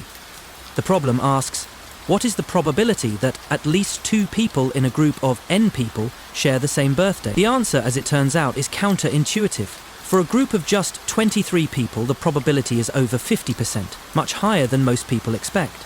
The paradox highlights a key feature of combinatorics, the idea that the number of pairs of people increases rapidly as the size of the group grows. This means that even relatively small groups of people have a significant number of possible pairings, and thus a surprisingly high likelihood that at least 2 people will have the same birthday. The birthday paradox is widely used in probability textbooks, statistics courses, and data science to illustrate the difference between intuitive thinking and the actual workings of probability theory. It shows how even simple questions about random events can produce counterintuitive results when we don't fully consider the possible combinations. The birthday paradox is an excellent example of how our intuitive understanding of probability can differ drastically from the actual mathematical calculations. At first, it seems improbable that in a small group of just 23 people, at least 2 of them would share the same birthday. However, when we apply the principles of combinatorics and probability, we find that the probability is surprisingly high. Let's break down the paradox step by step and explain why the probability is much greater than we expect. The birthday paradox begins with a seemingly simple premise. We are asked to find the probability that at least 2 people in a room of n people share the same birthday. The intuitive answer might be that with a small number of people, the chances of a match are very low. After all, there are 365 possible birthdays in a year, ignoring leap years. So how likely is it that 2 people would have the same one? However, we need to carefully consider the number of possible pairs of people in the group and how the total probability changes as the group size increases. The surprising result comes from the fact that we are not interested in the probability of a specific pair of people sharing a birthday, but the probability that any pair of people shares the same birthday. As the number of people increases, the number of possible pairs increases exponentially, which leads to a much higher probability of a birthday match. To calculate the probability that at least 2 people share the same birthday, we need to first calculate the opposite. The probability that no one in the room shares a birthday. This is easier to calculate because we simply need to ensure that each person has a unique birthday. Let's start by considering the first person. This person can have any birthday, so the probability of their birthday being unique is 1, or 100%.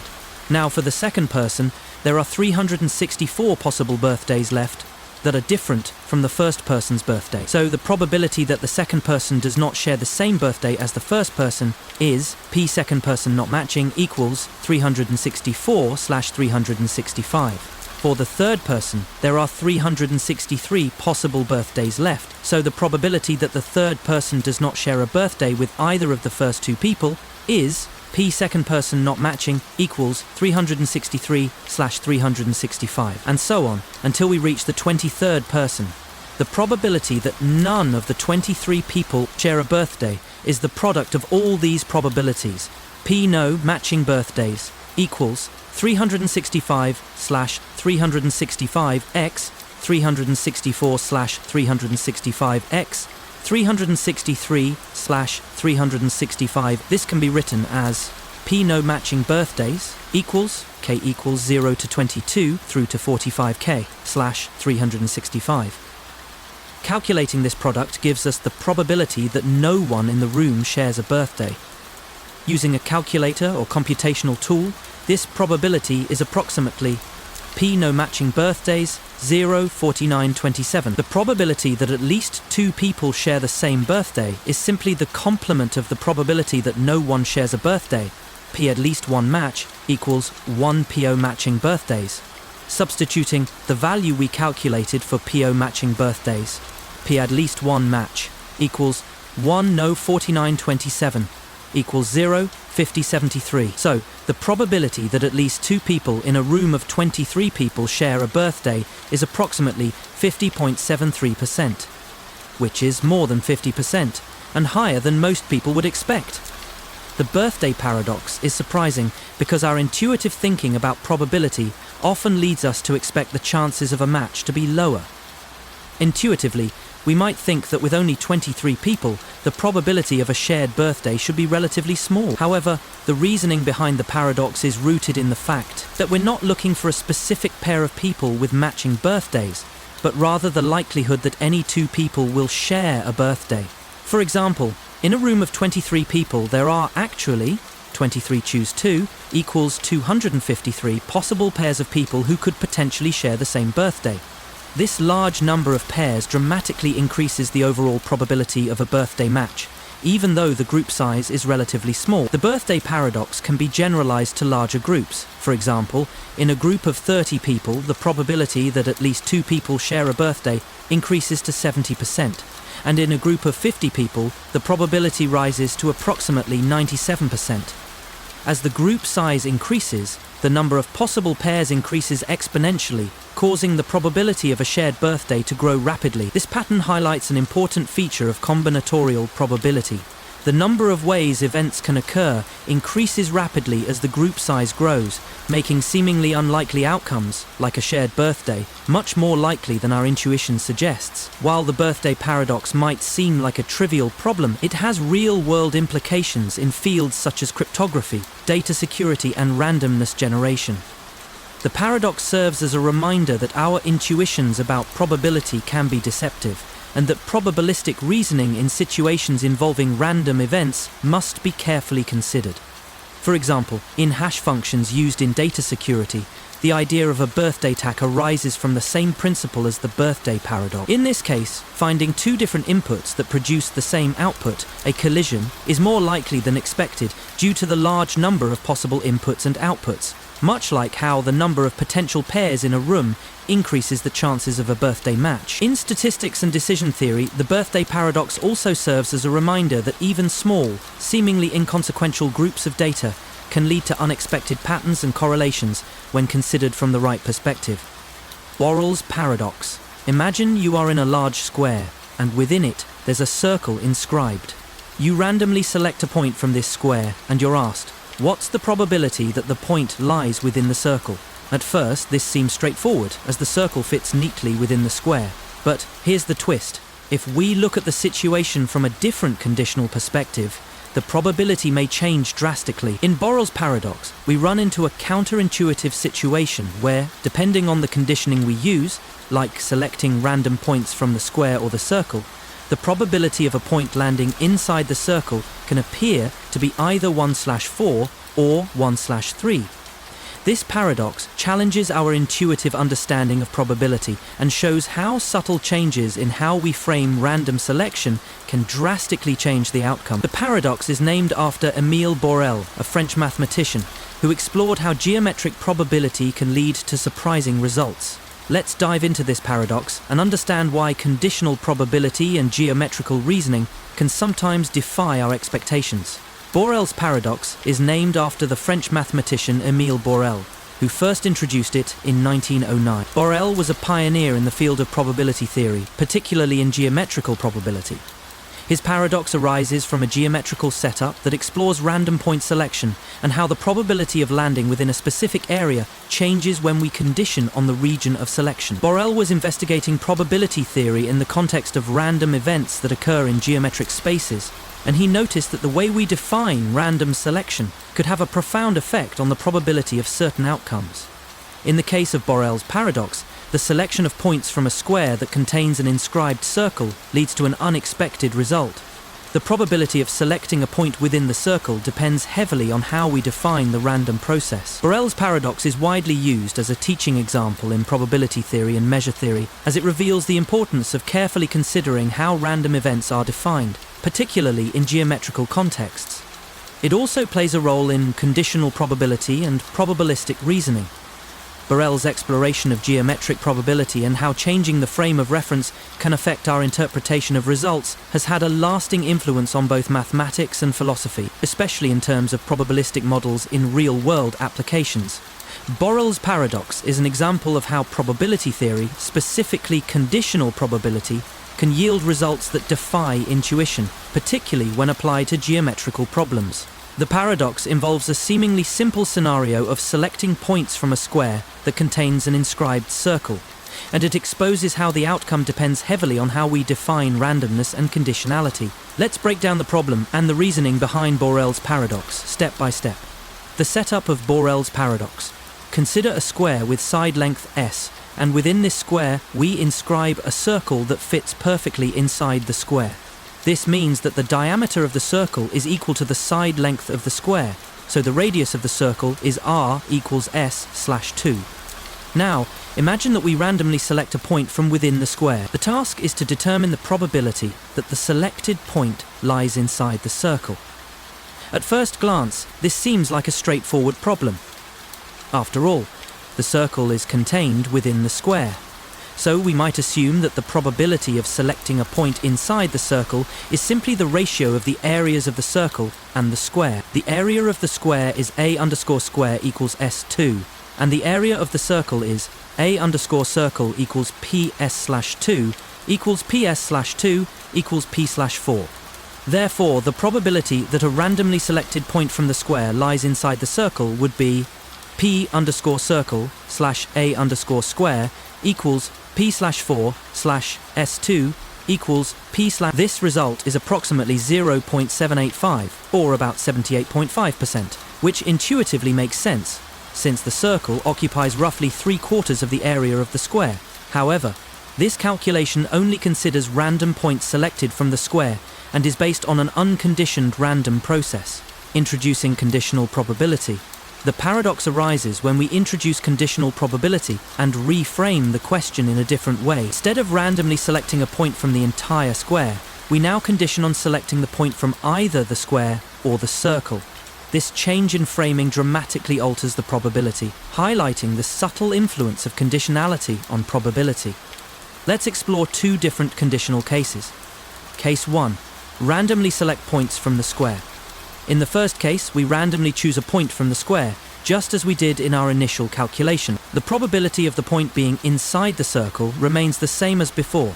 P point inside circle, selected from square equals p/40.785. This result matches our earlier intuition. Case 2. Randomly select points from the circle.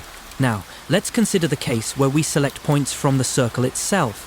In this case, we're no longer selecting from the entire square, but instead from the area of the circle. The question now becomes, what is the probability that a randomly selected point from the circle will also lie inside the circle? This seems straightforward.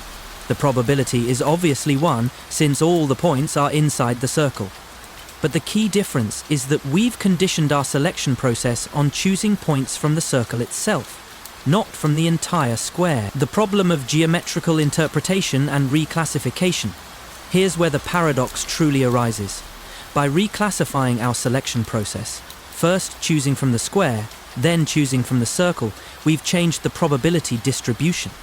Even though we've been working within the same geometric setup, a square containing a circle, the probabilities differ because of how we framed the random process. The key to Borel's paradox is, Borel was a pioneer in the field of probability theory, particularly in geometrical probability. His paradox arises from a geometrical setup that explores random point selection and how the probability of landing within a specific area changes when we condition on the region of selection. Borel was investigating probability theory in the context of random events that occur in geometric spaces, and he noticed that the way we define random selection could have a profound effect on the probability of certain outcomes. In the case of Borel's paradox, the selection of points from a square that contains an inscribed circle leads to an unexpected result. The probability of selecting a point within the circle depends heavily on how we define the random process. Borel's paradox is widely used as a teaching example in probability theory and measure theory, as it reveals the importance of carefully considering how random events are defined, particularly in geometrical contexts. It also plays a role in conditional probability and probabilistic reasoning. Borel's exploration of geometric probability and how changing the frame of reference can affect our interpretation of results has had a lasting influence on both mathematics and philosophy. That the probability of a point being inside the circle depends on how the selection process is defined. In the case of selecting points from the square, the probability is p/4, but if we shift our perspective to selecting points from the circle itself, the probability is 1. The paradox arises from the reclassification of the random process, and it reveals that the probability of an event can change dramatically depending on how the conditioning is applied. Why the paradox is counterintuitive. The counterintuitive nature of Borel's paradox comes from our expectation that probabilities should be consistent regardless of how we define the random process. When we frame the problem in the standard way, selecting a point from the square, it seems obvious that the probability of the point lying inside the circle is p/4.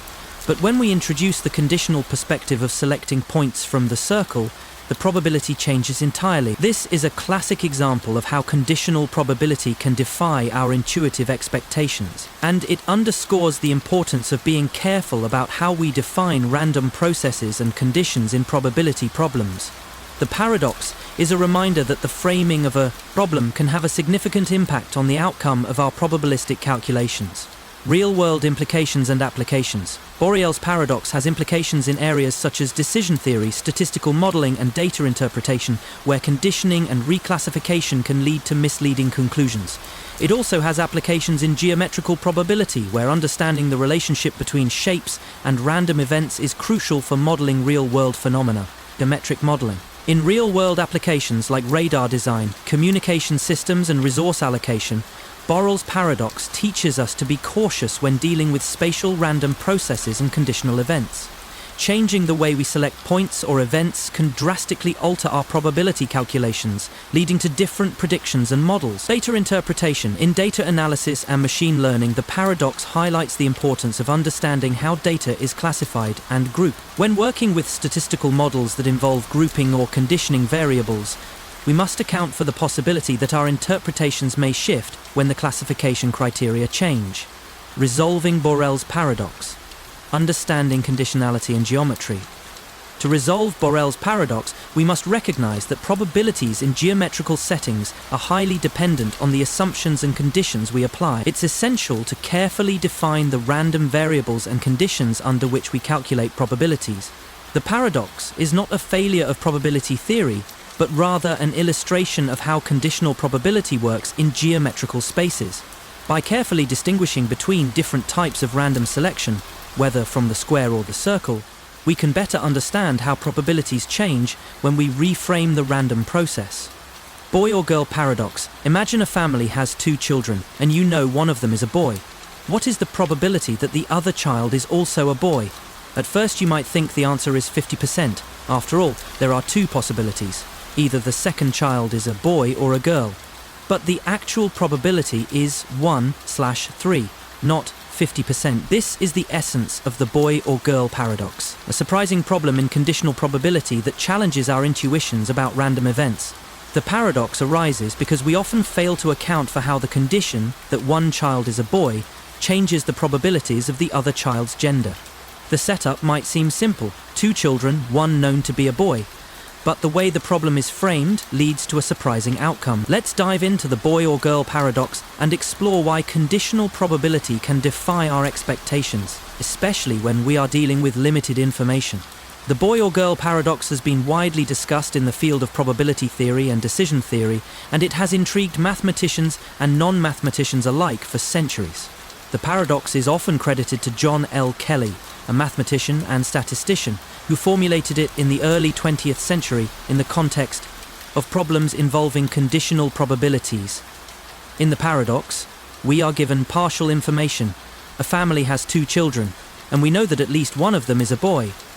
The question is, what is the probability that the other child is also a boy? The paradox draws attention to the importance of conditional probability, the probability of an event occurring given that another event has already occurred. It underscores how our intuitions about randomness and probability can often be misleading, especially when dealing with limited information. The paradox is often presented as a puzzle, and it continues to be a classic example in probability textbooks and mathematical problems.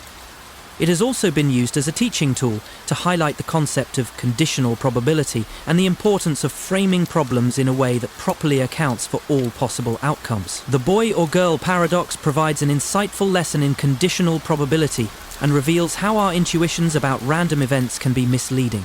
At first glance, it seems straightforward. If a family has 2 children and we know that one of them is a boy, we would intuitively assume that the other child has a 50% chance of being a boy. However, the actual probability is 1/3, not 50%. Let's break down the problem and understand why. The setup of the paradox, the boy or girl paradox, begins with a simple setup.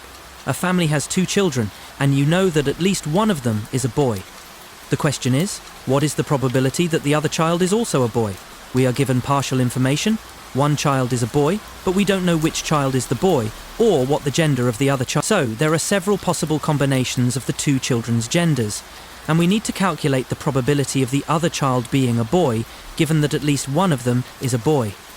The possible combinations of 2 children's genders are boy, B, and boy, B. Both children are boys. Boy, B, and girl, gay, and boy.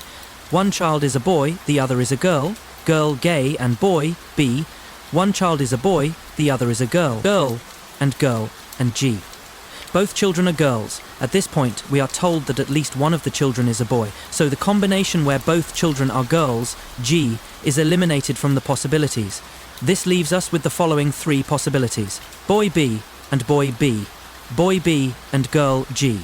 Girl and boy. Intuitive approach. Assuming a 50% chance. At first it seems natural to assume that the probability of the other child being a boy is 50%. After all, there are 2 possible outcomes for the second child. Either they are a boy or they are a girl. Since we know one child is already a boy, there are only 2 possibilities for the other child, boy or girl, each with an equal probability. Thus, our intuition tells us that the probability of the second child being a boy is 50%. However, this is where our intuition can lead us astray, and we need to take a closer look at the situation. Reconsidering the probabilities.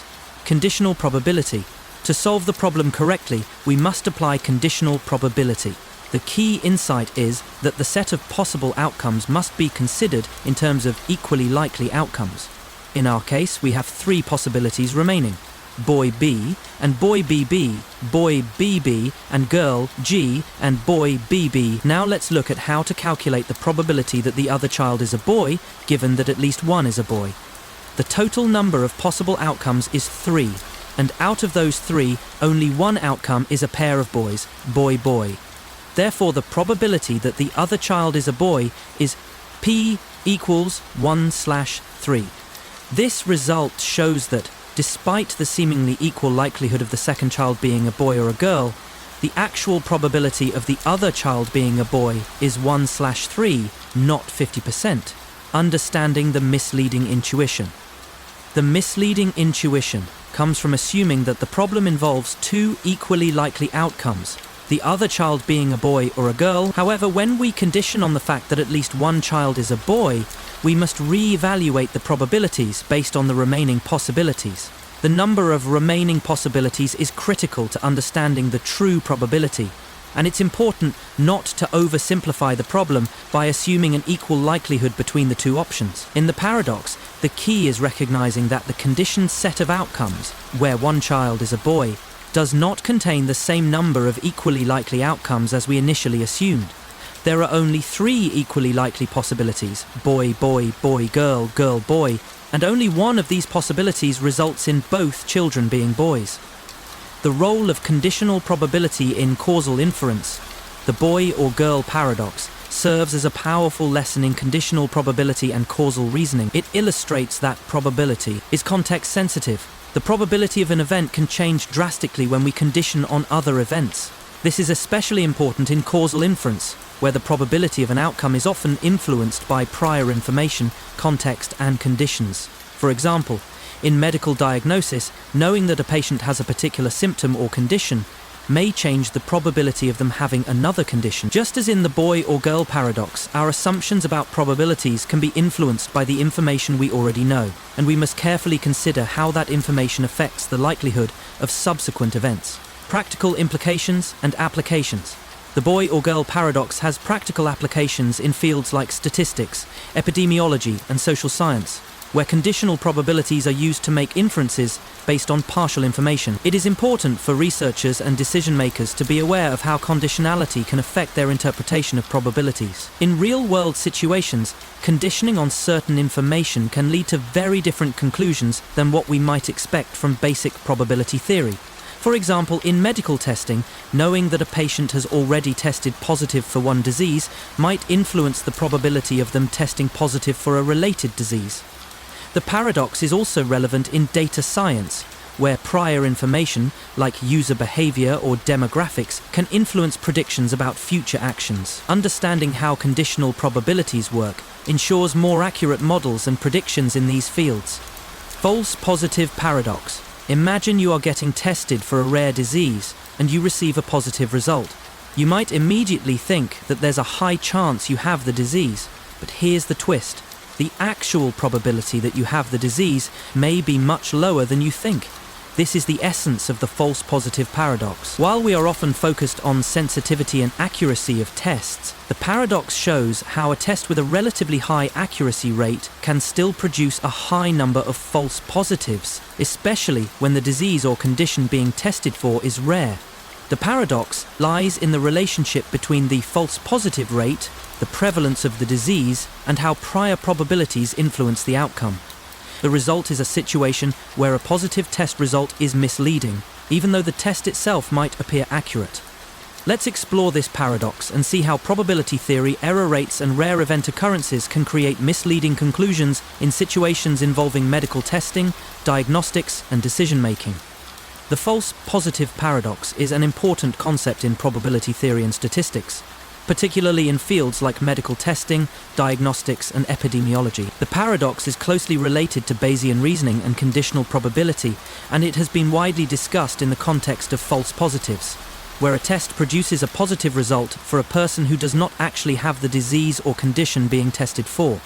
This paradox arose in the 20th century, as statistical methods began to be more widely applied in healthcare and diagnostics. It became clear that even relatively accurate tests could lead to misleading results when the prevalence of the disease being tested for was low, or when the false positive rate was high.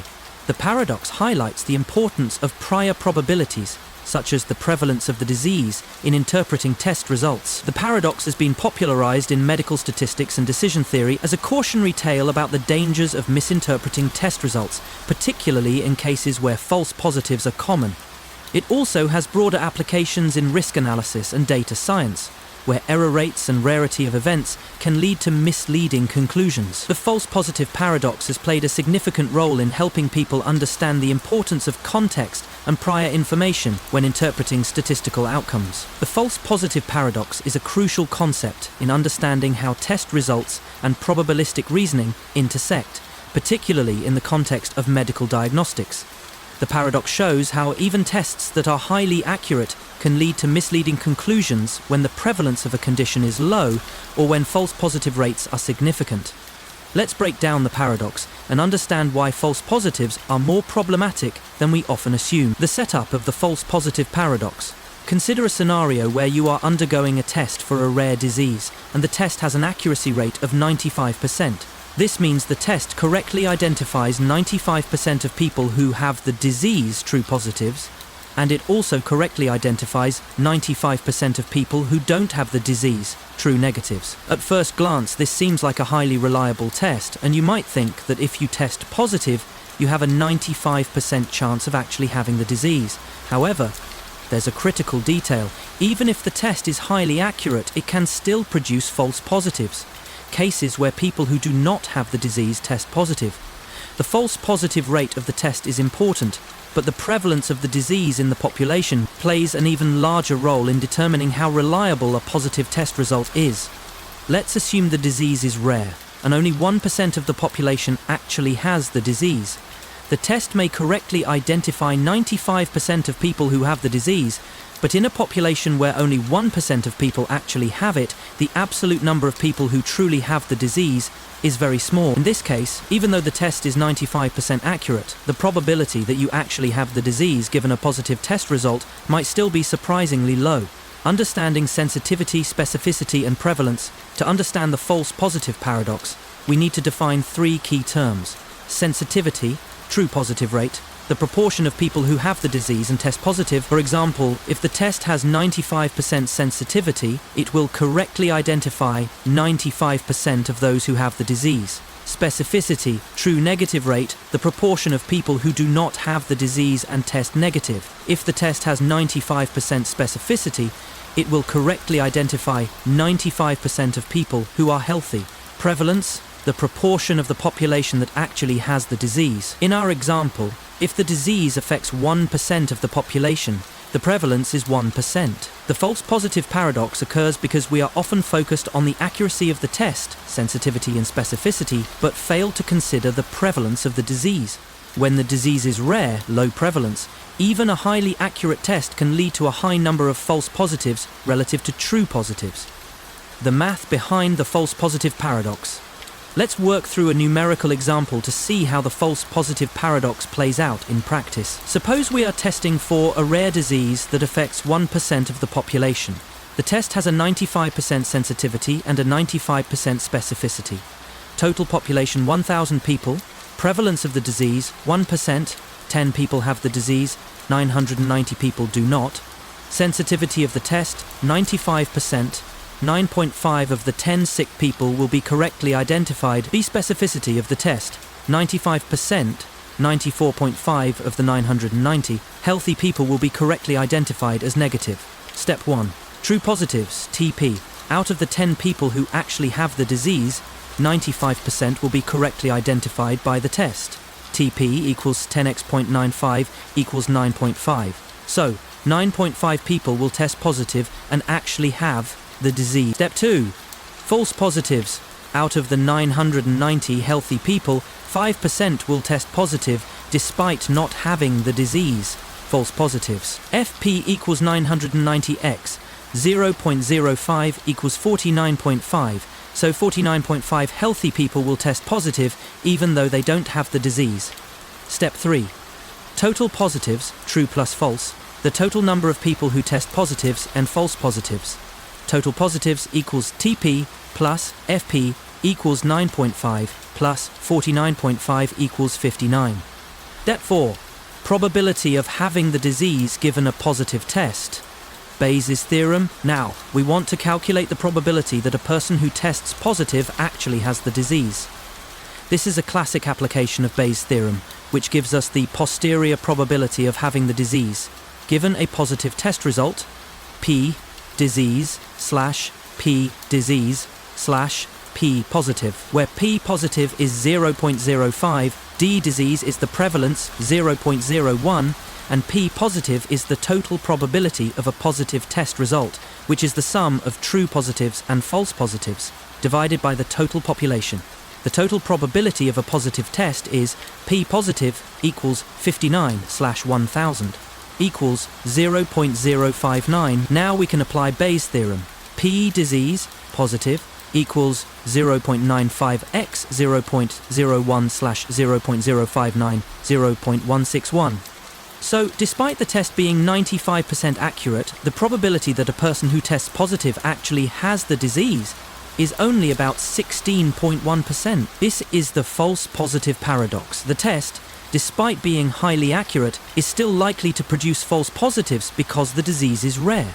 While the paradox is counterintuitive, the paradox arises because we tend to focus on the accuracy of the test, 95% sensitivity and specificity, without considering how the rarity of the disease influences the false positive rate. The low prevalence of the disease means that even a test with high sensitivity and specificity can still lead to a large number of false positives, which can dramatically lower the likelihood that someone who tests positive actually has the disease. The key takeaway from the paradox is that prior probability, the prevalence of the disease, plays a significant role in interpreting the results of any diagnostic test. Without considering this, we may overestimate the reliability of a positive test result. Real-world implications and applications. The false positive paradox has profound implications in fields like medicine, risk analysis, and public health. Medical testing. Doctors and patients need to be aware of the false positive rate and how the rarity of a disease can impact the likelihood of a positive test being accurate. Tests. For rare diseases often require confirmatory testing to ensure that the results are reliable. Epidemiology. In public health research, understanding the prevalence of a condition and the false positive rate is crucial for interpreting screening and diagnostic tests. Screening programs for rare diseases must be designed carefully to minimize the impact of false positives. Data science. In machine learning and predictive modeling, the false positive paradox reminds us that imbalanced datasets, where one class is much rarer than the other, can lead to misleading predictions and false positives. Careful attention must be given to how models handle class imbalances and error rates. Grice's paradox. Imagine you're having a conversation with a friend and they say, "I'm going to the store." But you know that the store is closed, so you respond, "But isn't the store closed?" In this situation, there's a paradox about what was actually meant by the original statement. Did your friend mean to communicate the obvious, that they're not actually going to the store because it's closed, or did they intend to communicate something more subtle, like an implication about their future plans? This is the essence of Grice's paradox, which arises in the study of communication and implicature, how speakers convey meaning beyond the literal words they use. The paradox exposes a linguistic tension.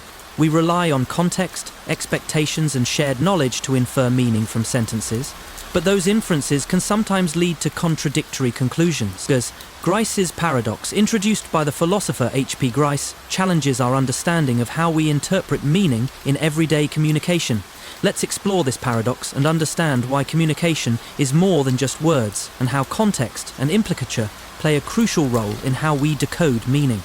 Grice's paradox is named after the British philosopher H.P. Grice, who introduced the concept in the early 1970s as part of his work on implicature, a term used to describe the implied meanings or inferences we make when we communicate.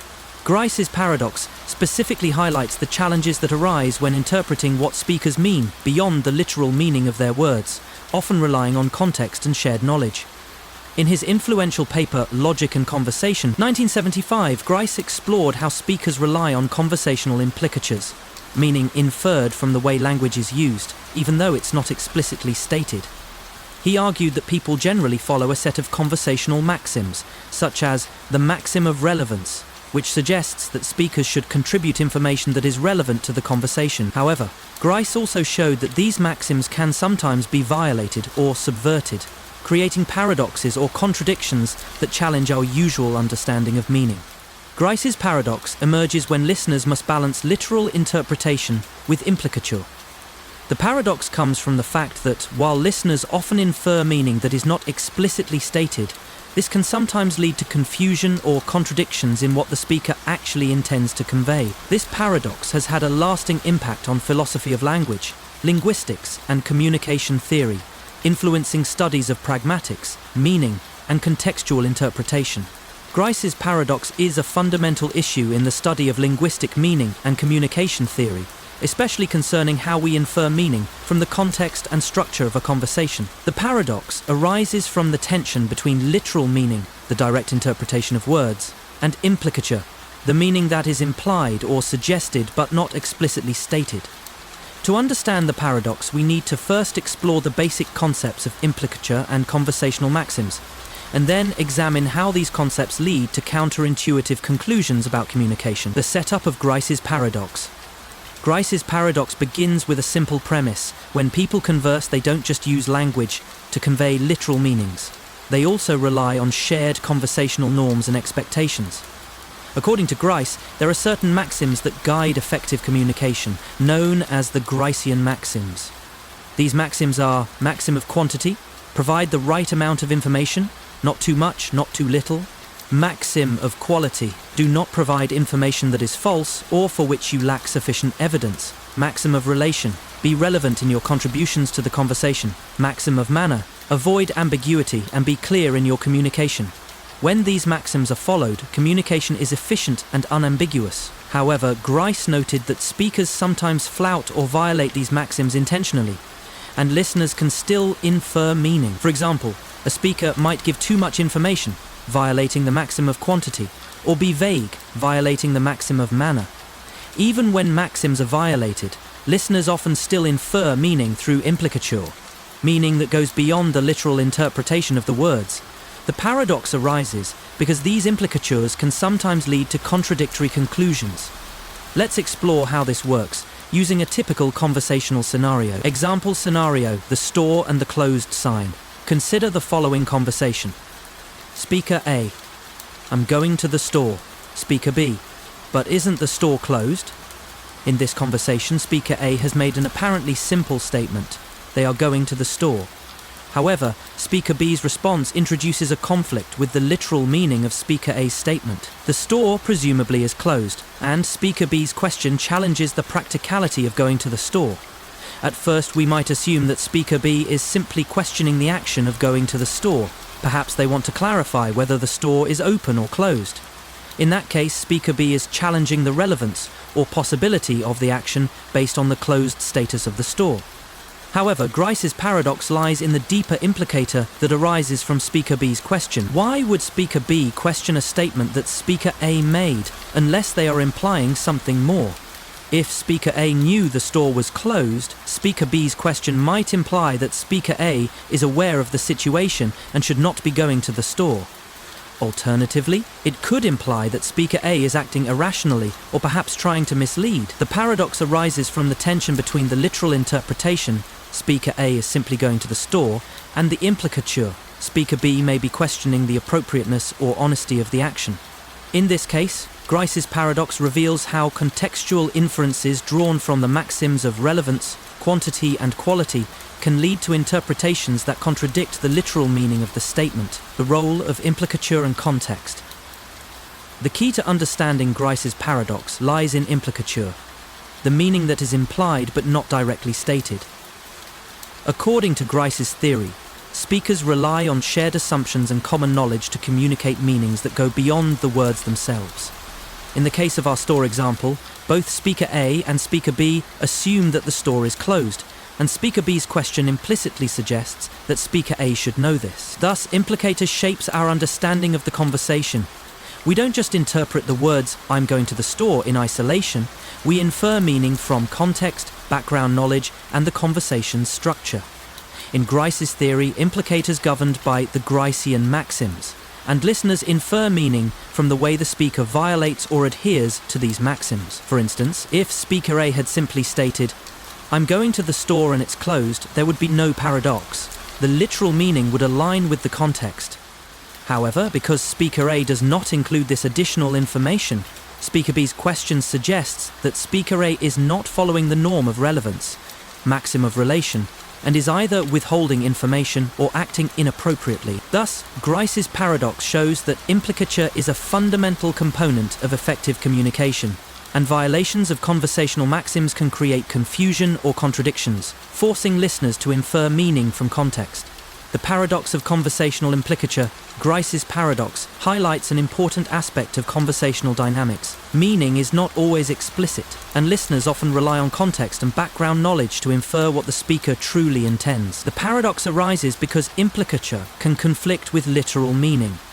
When a speaker violates a conversational maxim, the listener may be forced to reconcile the conflicting meanings, what is literally said and what is implied.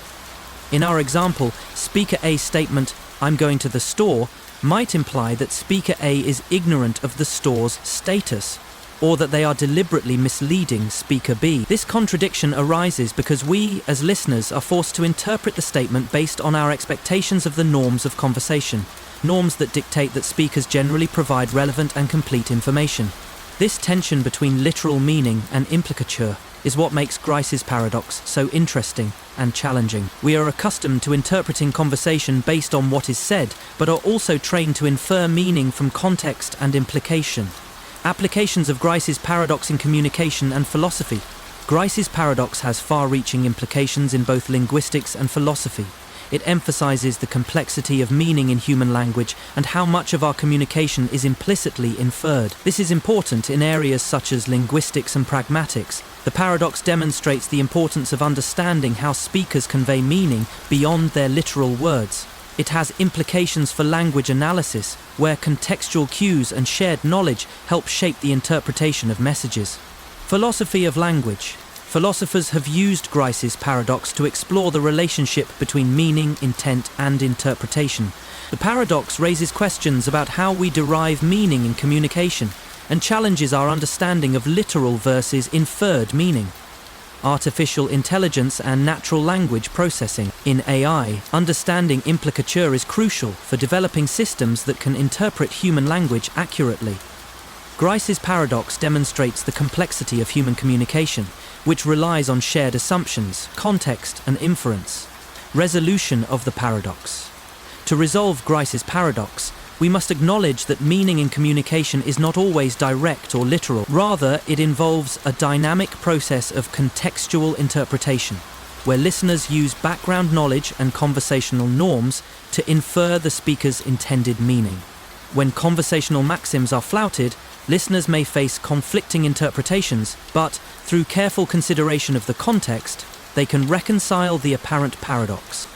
Intransitive dice paradox. Imagine you're playing a game with 3 dice. Each die has a unique set of numbers, and you're told that the dice are arranged in such a way that for every pair of dice, one die is more likely to win than the other. Seems fair, right? Now, here's the twist. When you play the game, you realize that the dice don't follow a simple transitive pattern. That is, die A beats die B beats die C, but die C beats die A. This is the essence of the intransitive dice paradox, a paradox in which circular dominance arises in what seems like a simple, probabilistic game. While we're used to scenarios where one die is better than another in a straightforward way, A beats B beats C, etc., the intransitive dice paradox shows how non-transitive relations can lead to counterintuitive outcomes. In this paradox, despite each die being weaker than another in some pairings, no die is the overall winner. Let's dive into this paradox and explore why intransitivity can create unexpected and counterintuitive results in games of chance and strategy. The intransitive dice paradox is a well-known problem in probability theory and game theory that demonstrates the concept of non-transitive relationships. The paradox emerged from studies of games of chance where dice with non-standard number distributions were used, and it was particularly popularized by John Conway and Richard K. Guy in their 1976 book Winning Ways for Your Mathematical Plays. The idea of intransitivity in dice was inspired by the broader concept of non-transitive relations in mathematics, which refers to situations where a relation, such as greater than, does not follow the typical transitive pattern. For example, if A greater than B and B greater than C, we expect that A greater than C, but in the case of the intransitive dice paradox, we find that A beats B beats C, and C beats A. The paradox specifically highlights a situation in which the probability of one die winning over another depends not only on the faces of the dice, but also on the arrangement and randomness of the dice outcome. The result is a cyclical dominance, where each die has a loser it dominates, yet there is no overall winner. This paradox challenges our understanding of probabilistic fairness and strategy, making it a striking example of how complex interactions in games of chance can lead to counterintuitive conclusions. The intransitive dice paradox has become a classic problem in mathematical recreation and game design, providing valuable insights into strategy and non-transitive relations in competitive settings. The intransitive dice paradox is a fascinating example of how probabilistic reasoning and strategy can lead to counterintuitive outcomes in games of chance. In this paradox, we're presented with 3 dice, each with different number distributions, and we are asked to analyze the probability of one die defeating another. However, unlike a typical game where one die is simply better than the other, the intransitive dice create a circular dominance that challenges our usual assumptions about probabilistic fairness. Let's explore the paradox step by step and uncover why the intransitive dice create a surprising and counterintuitive scenario. The setup of the paradox. The paradox involves 3 dice, and the challenge is to examine the probabilities of one die beating another. In this case, the dice are specially constructed so that they do not follow the typical transitive property of domination. A greater than B, B greater than C, and therefore A greater than C. Instead, each die beats one other die, but also loses to a third die, creating a cyclic relationship. Let's define the 3 dice as die A, die B, die C. The faces of these dice are specially designed so that each die has a higher chance of winning against one of the other dice, but also loses to the third die. The specific number distributions for each die are as follows. Die A, faces equals 1, 2, 2, 4, 4, 9, 9. Die B, faces equals 1, 1, 6, 6, 8, 8. Die C, faces equals 1, 1, 6, 6, 8, 8. Die C. We will calculate the probabilities for each of the dice against each other and see how the paradox arises. The probability calculations. The key to the intransitive dice paradox lies in the fact that the dice are not uniformly distributed. Their faces are intentionally constructed to create specific winning chances. To understand the paradox, we need to calculate the probability that die A beats die B B beats die C, and die C beats die A. For this, we need to calculate the probabilities that the numbers on each die beat the numbers on another die. We will do this by comparing each face of one die with each face of the other die, and counting the number of successful comparisons. Probability of die A beating die B. We compare each face of die A with each face of die B. For example, if a face on die A is 2, it beats 1 on die B, but loses to 6, 8, etc. After calculating the probabilities for all possible face-to-face matchups, we find that the probability of die A beating die B is approximately 15/36, or about 41.67%. Probability of die B beating die C. Similarly, we compare each face of die B with each face of die C. After the same process of comparison, we find that the probability of die B beating die C is approximately 15/36, or about 41.67%. Probability of die C beating die A. Finally, we compare each face of die C with each face of die A. The probability of die C beating die A is approximately 15/36, or about 41.67%. At first glance, these results seem to suggest that all 3 dice are equally matched in terms of their ability to beat one another. However, the paradox arises from the fact that there is no dominant die. Each die beats one of the others and is beaten by the third. This leads to a cyclic relationship. Die A beats die B beats die C, and die C beats die A. Why this is paradoxical? The intransitive dice paradox is paradoxical because it contradicts our typical understanding of dominance in games of chance. In most games involving dice, one die is stronger than another, and we expect the result to be transitive. If die A beats die B, and die B beats die C, then die A should beat die C. However, in the case of intransitive dice, the relationship between the dice is cyclic and non-transitive. This means that no die is the overall winner. In a typical game of dice, if you were to choose 2 dice to play against each other, you would expect the stronger die to win more often. However, with intransitive dice, this expectation is flipped on its head. You can never guarantee that one die will always win, and you may find that the die you expect to be the weakest has the potential to win against the others. This creates a situation in which the game is strategically complex, and the usual assumptions about dominance in dice games no longer apply. Players may find it difficult to predict the outcome of a game based solely on the dice being used. The role of strategy in circular dominance. The intransitive dice paradox has important implications for strategy in games involving random elements like dice. In a typical game, players choose the die they believe has the highest probability of winning. But with intransitive dice, the best strategy is not always straightforward. Players need to consider the circular dominance between the dice and adapt their strategy accordingly. For example, if you are playing with die A, you know that it beats die B, but it loses to die C, so you must adjust your approach based on which die your opponent is using. This paradox also teaches us that probability alone is not always enough to determine the outcome of a game. Strategy, including anticipation of the opponent's moves and knowledge of the cyclical dominance of the dice, is crucial to success. Real-world implications and applications. The intransitive dice paradox has applications in fields like game theory, economics, and competitive strategy. It serves as a reminder that in certain situations, the relationships between different entities, whether dice, players, or options, can be complex and non-linear, creating counterintuitive outcomes. Game theory. In game theory, the paradox illustrates how cyclical dominance can arise in competitive settings. Players must be aware of the possible circular relationships between strategies, where one strategy beats another, but is in turn beaten by a third, creating a dynamic and complex decision-making environment. Economics. In economic models where businesses or countries compete with each other, the intransitive dice paradox can be seen as a metaphor for situations where one competitor might outperform another in certain areas, but be outperformed by a third. This can lead to unexpected market dynamics and policy challenges. Psychology and decision-making. Understanding the paradox helps highlight the complexity of human decision-making. People often assume that choices are simple and linear, A greater than B greater than C. But real-world decisions often involve circular and strategic thinking, where the best choice depends on the context and circular dominance of the options available. Monty Hall paradox. Imagine you're on a game show and you're presented with 3 doors. Behind one door is a car, and behind the other 2 doors are goats.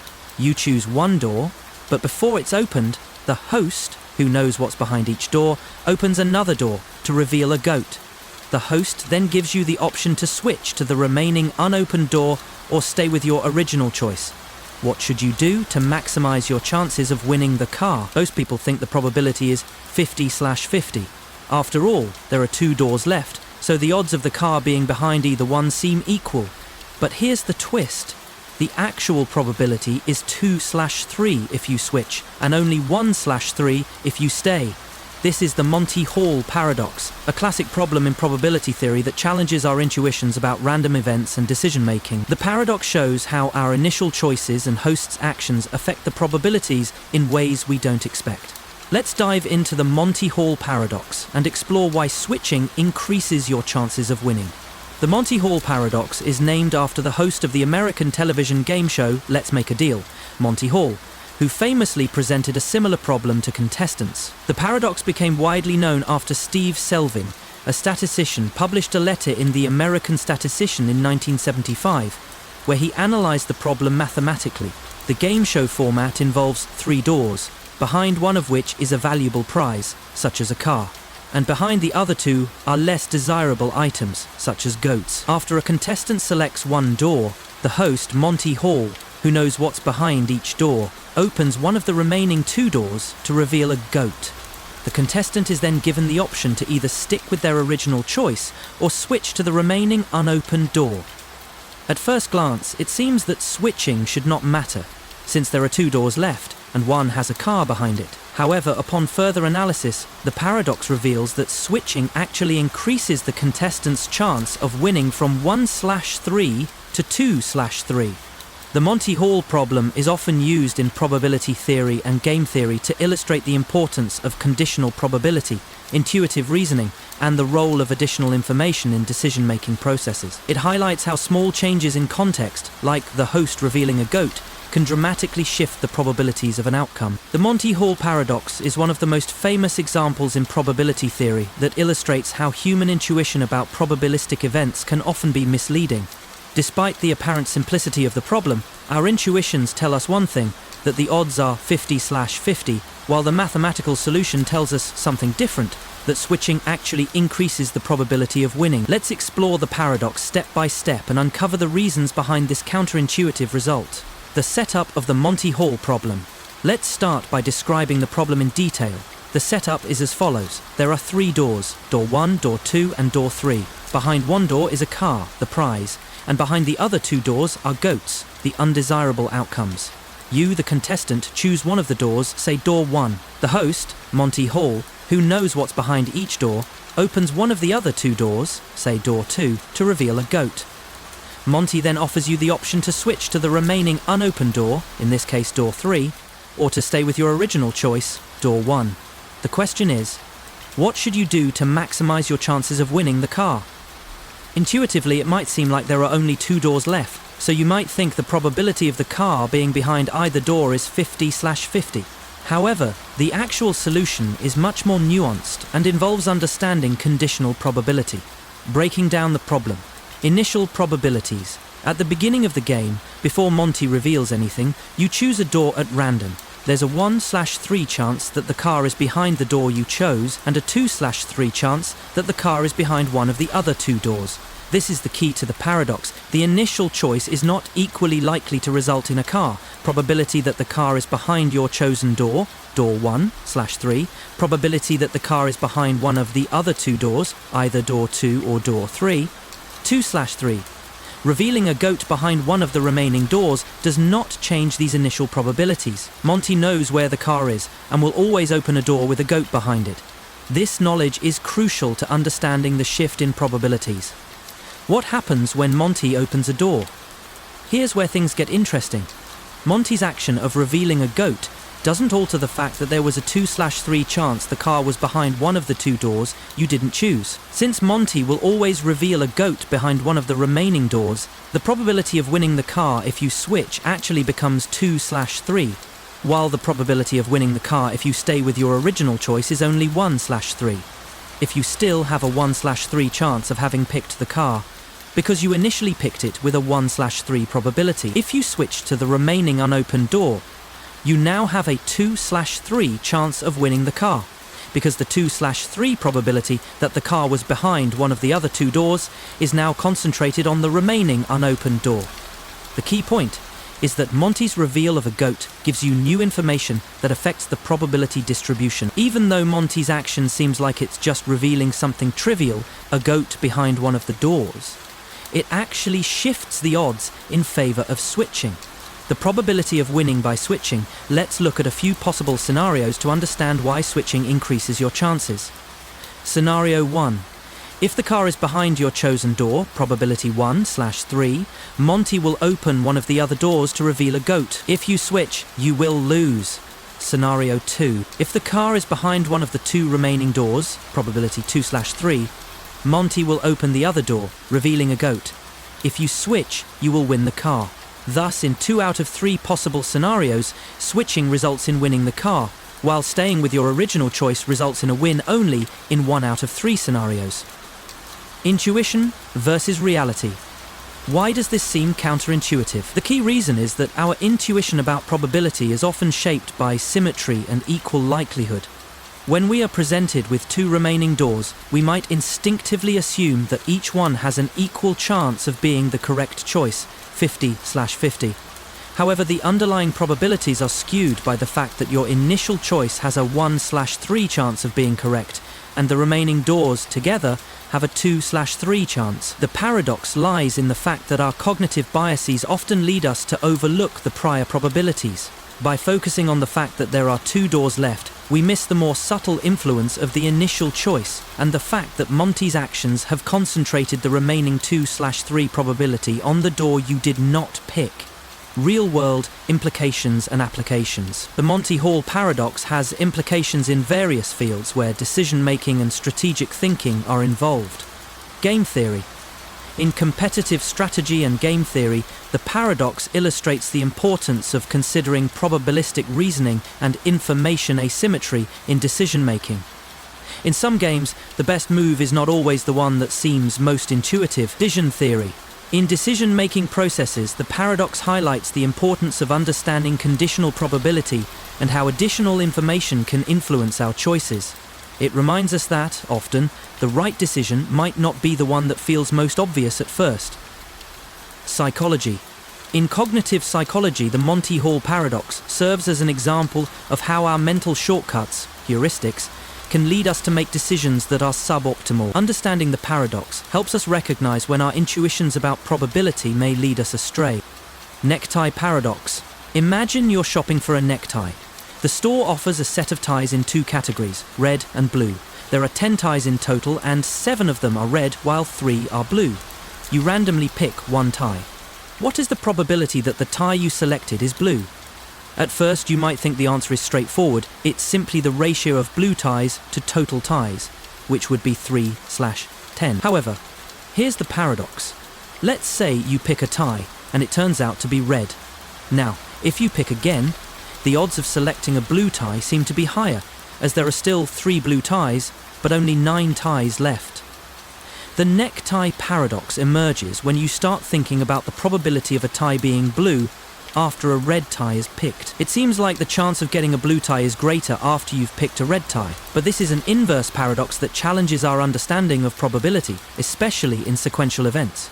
Let's dive into the necktie paradox and explore why the chance of picking a blue tie increases even though the initial probability. The necktie paradox is a thought experiment in probability theory and a classic example of how probabilistic reasoning can sometimes lead to counterintuitive results. The paradox is not as well known as others like the Monty Hall paradox, but has been discussed in the context of inverse probability and sequential decision-making. While not as widely attributed to a specific mathematician or philosopher, the necktie paradox appears frequently in discussions of probability puzzles and is often used to illustrate how conditional probability works in the context of sequential selections. The problem involves a basic scenario where a person picks a tie from a collection, and the paradox arises when the person continues selecting after the first tie has been picked.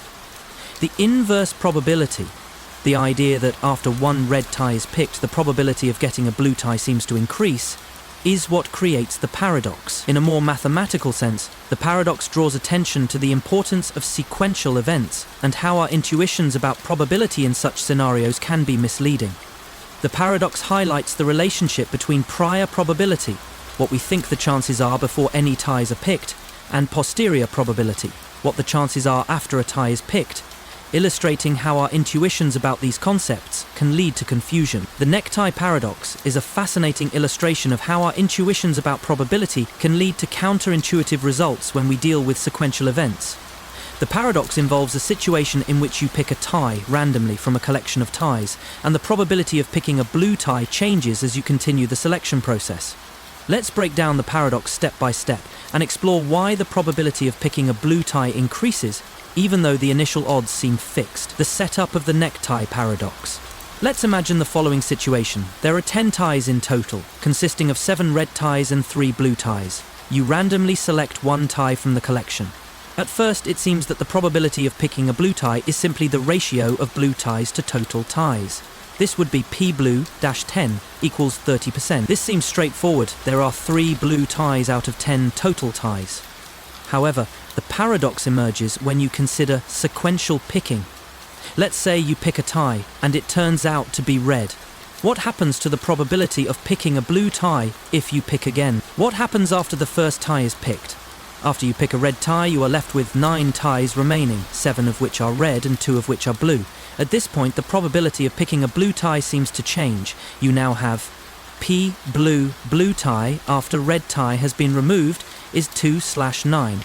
So the probability of picking a blue tie after a red tie has been removed is 2/9, or about 22.2%. This seems to make sense, as you now have 2 blue ties remaining out of 9 total ties. The paradox. Why does the probability seem to increase? Now comes the paradox. If you start the process with 3 blue ties and 7 red ties, the initial probability of picking a blue tie is 3/10, 30%. After you pick 1 red tie, you are left with 2 blue ties and 8 red ties. If you pick again, the probability of getting a blue tie is 2/9. However, if you had picked another red tie initially, the paradox would be that the probability of picking a blue tie now increases. In other words, when you've already picked a red tie, the probability of picking a blue tie seems higher than it was initially, because now you are more likely to get a blue tie out of the smaller remaining collection. Rephrasing the paradox in terms of probabilistic events, the necktie paradox revolves around understanding how sequential probabilities work. When you pick a tie from the initial collection, you have a 30% chance of picking a blue tie. But once you've picked 1 red tie, the probability of picking a blue tie changes in 2 ways. the number of total ties decreases, increasing the relative importance of the remaining blue ties. The denominator of the probability, the total number of remaining ties, shrinks, which causes the ratio of blue ties to total ties to increase. Let's mathematically illustrate this. Initially, the probability of picking a blue tie is P(E) blue tie equals 3/10 equals 0.3. After one red tie is removed, the probability of picking a blue tie becomes P(E) blue tie after one red equals 2/90.222. If you were to continue picking and keep removing red ties, the probability of getting a blue tie would increase because the denominator is getting smaller and the number of blue ties is staying the same or decreasing more slowly than the number of red ties. Intuitive explanation of the paradox. At first, this may seem confusing because we might expect the odds to remain constant, but the paradox lies in the changing pool of remaining possibilities. Initially, you are choosing from a larger set of options, 10 ties, but as you continue to remove red ties, the pool of remaining options becomes more concentrated on the blue ties. In simpler terms, think about how each red tie removed brings the remaining blue ties into sharper focus. The first pick doesn't change the ratio drastically, but after multiple picks of red ties, the probability of a blue tie increases because red ties are being eliminated. Mathematical insight into the paradox. The inverse nature of the paradox is what leads to confusion. If we assume that the initial odds of picking a blue tie are 3/10, 30%, it feels like the odds are fixed. However, with each sequential pick, the probability of drawing a blue tie increases as the pool becomes smaller and more favorable for blue. The key insight here is that the paradox shows how the relationship between the size of the sample space, total ties, and the number of successful outcomes, blue ties, influences the probability. With each red tie removed, the relative likelihood of picking a blue tie increases, contrary to our expectation of a constant probability. Real-world implications of the paradox. While the necktie paradox is a fun and simple example, it provides valuable insights into probabilistic reasoning in the real world. Sequential decision-making. The paradox teaches us that sequential choices, decisions made over time, can change the probabilities of outcomes, especially when the sample space shrinks. This is useful in fields like risk analysis and predictive modeling, where probabilities change as we gather more information. Reinforcement learning.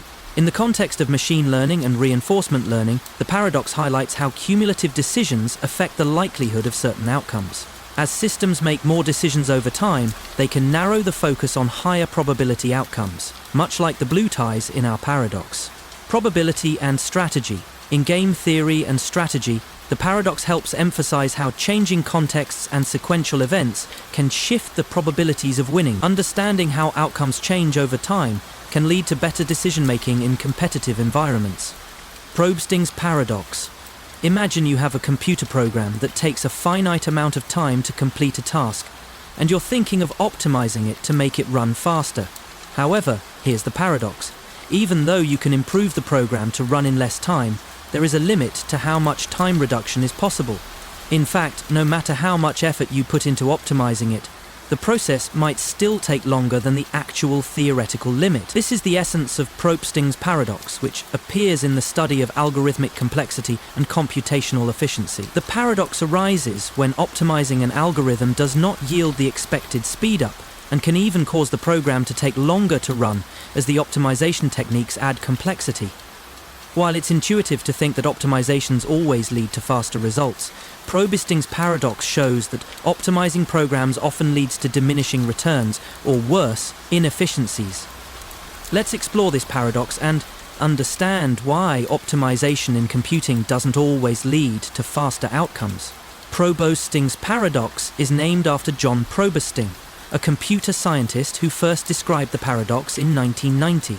Probsting's paradox arose in the context of compiler optimization, particularly in the area of program performance. In compiler design, a compiler is a tool that translates code written in high-level programming languages, like C or Java, into machine code that the computer can execute. One of the goals of compiler developers is to create optimizations that make the compiled programs run faster and more efficiently. Probsting's work focused on measuring the impact of compiler optimizations on the running time of programs. The paradox occurs when optimizations that aim to reduce the execution time of a program instead result in unexpected increases in running time. This happens because some optimizations, while they may improve certain aspects of the code, introduce overheads and additional complexity, which can negatively impact the program's efficiency. The paradox was demonstrated by Probsting in an experiment with a C compiler. Despite applying various optimization techniques, the results were counterintuitive. The optimized version of the program often ran slower than the unoptimized one. This revealed that there are limits to how much optimization can improve performance, and sometimes optimization efforts may lead to diminishing returns or even worse outcomes. The paradox has had profound implications for compiler design, algorithm optimization, and software engineering. Probsting's paradox is a powerful illustration of how algorithm optimization in computing doesn't always lead to the expected results. While the goal of optimization is to make programs run faster and more efficiently, the paradox demonstrates that the process of improving a program's performance can sometimes have counterproductive effects. This paradox has wide-reaching implications in programming, compiler design, and algorithm theory, challenging the simple intuition that optimization always makes things faster. Let's break down the paradox and explore why optimization can sometimes lead to slower performance despite our best efforts to improve efficiency. The setup of Probsting's paradox. In computing, an optimization is a process by which a program, algorithm, or system is made more efficient by reducing the time or space it requires to run. Typically, optimization aims to improve performance by reducing the complexity of the operations involved, using techniques such as caching, loop unrolling, or data structure refinement. When optimizing a compiler, the software that translates source code into machine code, developers usually aim to produce the fastest possible output by applying a variety of optimization techniques. These optimizations could include changes to the way code is executed, alterations in data handling, or restructuring the program's control flow. Ideally, applying an optimization would reduce execution time, making the program run faster. However, Probsting's paradox shows that there is a limit to how much speed can be gained through optimization. In some cases, applying more optimizations can lead to increased execution time, or the optimizations have diminishing returns. The paradox occurs because each optimization can introduce additional overheads that, in turn, slow down the program. Understanding the optimization process. To understand the paradox, we need to first explore how compiler optimizations work in general. When a programmer writes code, they typically focus on clarity and correctness. However, this code is often not written in the most efficient way from a computational perspective. The role of a compiler is to take this high-level code and translate it into machine code that a computer can execute. Compilers can be optimized in several ways, such as loop optimization, making loops run faster by eliminating unnecessary operations or by improving memory access patterns. Inlining, replacing function calls with the function's body to reduce the overhead of calling a function. Constant folding, replacing expressions involving constants with the computed result to avoid repeated calculations. Dead code elimination, removing code that does not affect the program's output. These optimizations are applied to the intermediate code generated by the compiler, which then leads to machine code. The goal is to make the program run faster by reducing the time spent on each operation. However, each optimization has its own overhead. For example, loop unrolling, a common optimization that unrolls loops to decrease the number of iterations, might improve performance in some cases, but in other cases it could increase the program's size or introduce cache inefficiencies. Similarly, constant folding might improve performance by removing unnecessary computations, but it might also increase the complexity of the code, leading to slower execution in some cases. The paradox. Optimization doesn't always lead to faster code. Probsting's experiment demonstrated that applying optimizations to a program doesn't always improve its performance. In fact, some optimizations, rather than speeding up the program, can make it run slower. This happens because each optimization technique can introduce additional complexity into the program, such as increased size of the code. Some optimizations might make the program larger, which can cause the program to take longer to load into memory and lead to cache inefficiencies. Increased compilation time. More complex optimizations can lead to longer compilation times, which may reduce overall efficiency, especially in large software projects where speed is crucial. Hidden overheads. Some optimizations may introduce hidden overheads that decrease the program's speed. For example, inlining functions might reduce function call overhead, but could lead to an increase in instruction cache misses. In his 1990 paper, Probsting demonstrated that, despite applying a wide range of optimization techniques to a C compiler, the performance of the optimized code often did not improve, and sometimes even worsened. This was especially true for programs that were already highly optimized, or for programs where the additional optimizations increased the complexity of the code. The key issue is that optimizing a program often involves trade-offs between reducing computation time and introducing new overheads. The more optimizations you apply, the more complex and intricate the code becomes, leading to diminishing returns or even negative effects. Why optimization leads to diminishing returns? The main reason for the paradox is that each optimization has its own set of trade-offs. While an optimization might improve performance in one area, it could introduce inefficiencies in another. Over time, the effects of these inefficiencies accumulate, leading to diminishing returns. For example, loop unrolling can help reduce the overhead of repeated loop iterations, but it also increases the size of the program. This added size can cause cache misses, where the processor spends more time fetching instructions from memory than performing the actual computation. Similarly, dead code elimination removes code that doesn't affect the program's output, but the process of identifying and removing dead code can be computationally expensive, leading to longer compilation times and in some cases slower execution. The core idea behind Probsting's paradox is that there are limits to how much you can optimize a program. As optimizations become more complex and are applied to already optimized code, they may produce diminishing returns and increase the complexity of the program. Once you reach a certain point, applying more optimizations doesn't make the program faster, it may in fact make it slower. Real-world implications and applications. The necktie paradox has far-reaching implications in software engineering and algorithmic optimization. Compiler design. Understanding the paradox is crucial for compiler developers. It shows that blindly applying optimizations may not always lead to better performance.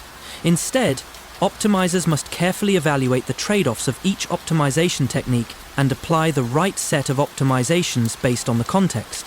Algorithm optimization. In fields such as data science, machine learning, and artificial intelligence, algorithm optimization is a critical task.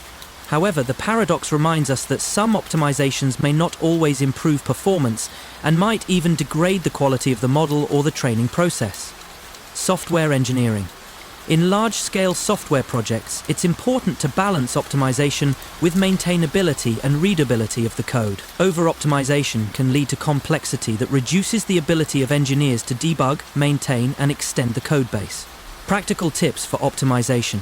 While Probsting's paradox shows that optimization efforts have limits, there are still strategies to improve software performance. Profiling. The first step in optimization is to profile the code to identify bottlenecks and areas where performance is lacking. By focusing on the areas that most need optimization, developers can avoid unnecessary changes. Incremental improvements. Rather than applying sweeping optimizations, it's often better to make small, incremental improvements and test their effect on performance. Choosing the right algorithms. Often, the biggest performance gains come from choosing the right algorithm or data structure for the task at hand, rather than applying numerous optimizations to an existing algorithm. Sleeping Beauty Problem Paradox. Imagine you're a contestant in a game where you are asked to evaluate your chances of winning based on a series of flips of a coin. You are about to be put to sleep, and when you wake up, you're told that the game either involves one flip or two flips. After each flip, if the coin lands heads, you are woken up once, but if it lands tails, you are woken up twice. The paradox emerges when you have to evaluate your probability of winning after being woken up, given you don't know whether you were woken up after one or two flips. What is the true probability of the coin landing heads or tails in this seemingly simple setup? This is the essence of the Sleeping Beauty problem, a paradox that challenges our understanding of probabilistic reasoning, self-awareness, and rational decision-making. It demonstrates how the way we interpret and update probabilities based on conditional events can be both counterintuitive and mind-bending. Let's dive into this paradox and explore why rationality and probability can sometimes conflict in surprising ways. The Sleeping Beauty problem was first introduced by philosopher Antoine-Augustin Cornet in 1857, but the paradox gained widespread attention and became a key subject of debate in the field of probability theory after being formalized by philosopher Elgar in 2000. The paradox arises from a problem in decision theory where rational agents are asked to update their beliefs about the probability of an event occurring based on new information about their state. The paradox involves a game in which the contestant, the Sleeping Beauty, is put to sleep and then woken up in different scenarios, each corresponding to a different outcome in a randomized experiment. The main confusion in the Sleeping Beauty problem arises from the fact that, depending on how you view the process, the probability of heads can be interpreted in different ways. One interpretation suggests that the probability of heads is 1/2, while another suggests it is 1/3, leading to conflicting conclusions. The Sleeping Beauty problem has been widely discussed in both philosophy and probability theory as a way to explore subjective reasoning and the philosophy of probability. It demonstrates the tension between objective probability and subjective updating of probabilities based on the agent's knowledge and reasoning. The paradox has sparked debates about the nature of rational belief, conditional probability, and the relevance of prior knowledge in probabilistic decision-making. The Sleeping Beauty problem is a fascinating and intricate paradox that challenges our intuitions about probability, belief updating, and rational decision-making. The problem centers around a scenario where an agent, Sleeping Beauty, is repeatedly woken up and they must evaluate the probability of a coin flip resulting in heads, given their state of knowledge. The paradox emerges because different interpretations lead to conflicting conclusions about the correct probability. Let's break down the problem step by step, explore the different perspectives on the solution, and examine why the paradox leads to such confusion. 1. The setup of the Sleeping Beauty problem. The basic setup of the Sleeping Beauty problem involves a fair coin that is flipped at the start of the experiment. Depending on the result of the coin flip, the process of waking up will differ. If the coin lands heads, Beauty is woken up once and then the experiment ends. If the coin lands tails, Beauty is woken up twice, once on each of the 2 days following the flip. After the coin flip, Beauty is put to sleep and has no memory of previous awakenings. She is then asked to report the probability that the coin landed heads, given that she has been woken up. The key part of the paradox is that Beauty doesn't know which outcome she is in when she wakes up. If she's woken up once, it could be after heads or after the first tail. If she's woken up twice, it must be after tails, but she doesn't know which specific day it is. The question is, what is the probability of heads, given that Beauty is awake? 2. The intuitive answer, 1/2. At first glance, one might think that the probability of heads is simply 1/2, the standard probability of a fair coin flip. After all, there are 2 possible outcomes, heads or tails, and we would typically think of these as equally likely. This interpretation assumes that the probability of heads is unchanged by Beauty's repeated awakenings, as we would expect in a simple random experiment where the outcome is independent of subsequent events. In this view, the fact that Beauty is woken up at all doesn't affect the odds of the coin having landed heads. It's the same as if she were directly asked what the result of the coin flip was, without any regard for the experiment's design or the number of times she is woken up. So 1/2 seems like a reasonable and intuitive answer. 3. The counterintuitive answer, 1/3. However, upon further reflection, another interpretation of the Sleeping Beauty problem leads to a different result. The probability of heads is 1/3, not 1/2. Here's why. The paradox stems from the fact that there are 3 total awakenings. 1 on the first day if the coin lands heads, and 2 on the second day if the coin lands tails. Out of these 3 possible awakenings, 2 of them correspond to the tails outcome, and only 1 corresponds to heads. If we consider Beauty's state of knowledge when she's woken up, we see that she has a 1/3 chance of being in the head scenario, because there's only 1 awakening corresponding to heads out of the 3 total awakenings, and a 2/3 chance of being in the tails scenario, because there are 2 awakenings corresponding to tails. Thus, when Beauty is asked what the probability is that the coin landed heads, given that she is awake, the correct answer from this perspective is P heads. Woken up equals 1/3. This is the crux of the Sleeping Beauty paradox. The act of being woken up alters the probabilities because there is a bias in the number of times each outcome, heads or tails, leads to Beauty being awake. 4. The reasoning behind the 1/3 answer. To understand why the probability is 1/3, let's think about the experiment in terms of conditional probability. Initially, there are two equally likely possibilities, heads or tails, each with a probability of 1/2. If the coin lands heads, Beauty is woken up once, so there is only one awakening associated with heads. If the coin lands tails, Beauty is woken up twice, so there are two awakenings associated with tails. Thus, the total number of wake-up events is 3, 1 for heads and 2 for tails. When Beauty is woken up, she knows that the event she is part of is one of those 3 possible awakenings. Now, to calculate the probability that the coin landed heads, given that Beauty is awake, we must take the total number of wake-up events and how they correspond to the possible outcomes. Since 1 out of the 3 events corresponds to heads, the probability of heads is par. Px woken up equals 1/3. 5. Why the paradox is confusing. The Sleeping Beauty paradox is so perplexing because it challenges our intuitive understanding of probability. The key problem is that our intuitions often fail to account for conditional probability and the role of repeated events in a scenario. Initially, when Beauty is asked about the probability of heads, we might think the answer is 1/2 because there are two equally likely possibilities, heads or tails. However, the fact that Beauty is woken up more often in the tails scenario leads to an unequal distribution of possible outcomes when she wakes up. The paradox forces us to reconsider how we update our beliefs about an event, in this case the coin flip, given new information that Beauty has been woken up. 6. The philosophical implications of the paradox. The Sleeping Beauty paradox has significant implications for decision theory, probabilistic reasoning and rationality. It illustrates how updating beliefs in the face of new evidence can lead to counterintuitive results. The paradox also highlights the importance of prior knowledge and the nature of randomness in determining how we assess probabilities. The problem is also an example of how subjective probability works in real-world scenarios. While we may use a standard approach to calculating probabilities in simple random events, more complex scenarios, such as repeated events or knowledge of the process, require us to think more carefully about how we frame the problem and update our beliefs accordingly. 7. Real-world implications of the paradox, the Sleeping Beauty problem, can be applied to real-world situations involving probabilistic reasoning and decision-making. Medical testing. In medical diagnostics, doctors often need to update their beliefs about the likelihood of a disease based on new test results. The Sleeping Beauty paradox reminds us that the way we update probabilities can lead to surprising conclusions, and careful consideration of prior information is crucial for making accurate diagnoses. Game theory. In competitive situations, players often have to adjust their strategies based on uncertain outcomes.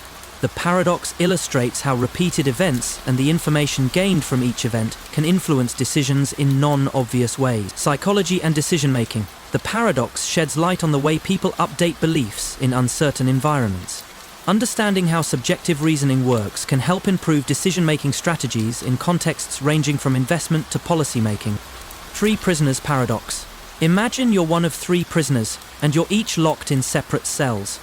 The warden tells you that one of you will be set free, and the other 2 will be executed. Each prisoner is given a numbered slip, and the warden promises that he will reveal to one of you that someone else will be executed, but not the one who will be freed. After hearing this, you're left wondering, what are the chances that you will be the one to be freed? Initially, you might think that you have a 1/3 chance of being set free because there are 3 prisoners and one will be released. However, the 3 prisoners paradox shows that after the warden reveals information about the other's fate, your chances of being freed are actually 2/3, not 1/3. This is a fascinating example of how probabilistic reasoning can lead to counterintuitive conclusions, especially when conditional probability and information revealing are involved. Let's explore this paradox and see how it challenges our understanding of chance and reasoning. The 3 prisoners paradox is a classic problem in probability theory, closely related to the Monty Hall paradox, and it gained attention after being formally described in probability textbooks and philosophical discussions. While the paradox itself is not attributed to a specific individual in the same way that Monty Hall is, It is often included in studies of conditional probability and information theory. The paradox is set up as follows. 3 prisoners are each given a 1/3 chance of being freed. The warden knows who will be executed, and he reveals to one of the prisoners the fate of one of the others. Despite the initial 1/3 chance of being freed, the paradox occurs when a prisoner is informed that one of the other prisoners will be executed. The core of the 3 prisoners paradox is rooted in the idea that new information, such as knowing that one of the other prisoners will be executed, changes the original probabilities, shifting the odds in favor of the remaining prisoner. This paradox challenges our intuitive understanding of probability, especially how it is updated based on new information. It is an essential example in teaching conditional probability, Bayesian reasoning, and the role of information in decision-making. The 3 prisoners paradox is a fascinating and somewhat perplexing example in probability theory. At first glance, it seems that each of the 3 prisoners has an equal chance of being freed, 1/3. However, the paradox lies in the fact that after the warden reveals information about the fate of another prisoner, the probability of being freed changes in a surprising way. The key insight is that conditional probability, the probability of an event occurring given new information, can lead to results that defy intuition. Let's walk through the paradox step by step and explore the probability reasoning that leads to the surprising result. 1. The setup of the 3 prisoners paradox. Imagine 3 prisoners, A, B, and C, are locked in separate cells. One of them will be freed, and the other 2 will be executed.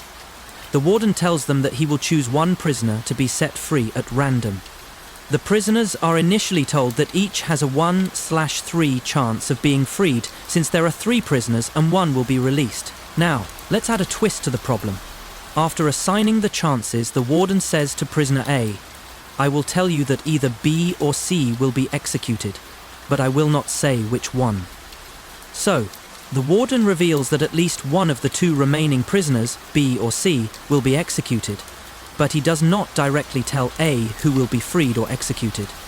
At this point, A is left to reason. What is the probability that A will be the one who is freed? Intuitively, A might think that they still have a 1/3 chance of being freed, because there are 3 prisoners, and each has an equal chance. But the paradox reveals that the actual probability is 2/3, that A will be executed. 2. The core of the paradox, understanding conditional probability. To understand why the probability is 2/3 that A will be executed, let's carefully analyze the situation using conditional probability and Bayesian reasoning. The crucial part of the paradox is that the warden's action, revealing that one of the other prisoners will be executed, changes the probability distribution. Let's break this down. Initial probability. Before any information is revealed, each of the 3 prisoners has a 1/3 chance of being freed and a 2/3 chance of being executed. This is the starting point. The warden has not yet given any extra information. Warden's action, the warden's revelation that either B or C will be executed, introduces new information. Importantly, the warden will never say that A will be executed because he knows who will be freed. This new information shifts the probabilities. Let's now think about the possible scenarios and update the probabilities. 3. Possible scenarios. There are 3 possible initial scenarios based on who is actually selected to be freed. Scenario 1. A is freed. Probability 1/3. The warden can reveal either B or C will be executed. Since A is already freed, there is no conflict. Scenario 2. B is freed. Probability 1/3. The warden will then say that C will be executed because B is freed. Scenario 3. C is freed. Probability 1/3. The warden will then say that B will be executed because C is freed. 4. Conditional probability. After the warden's action.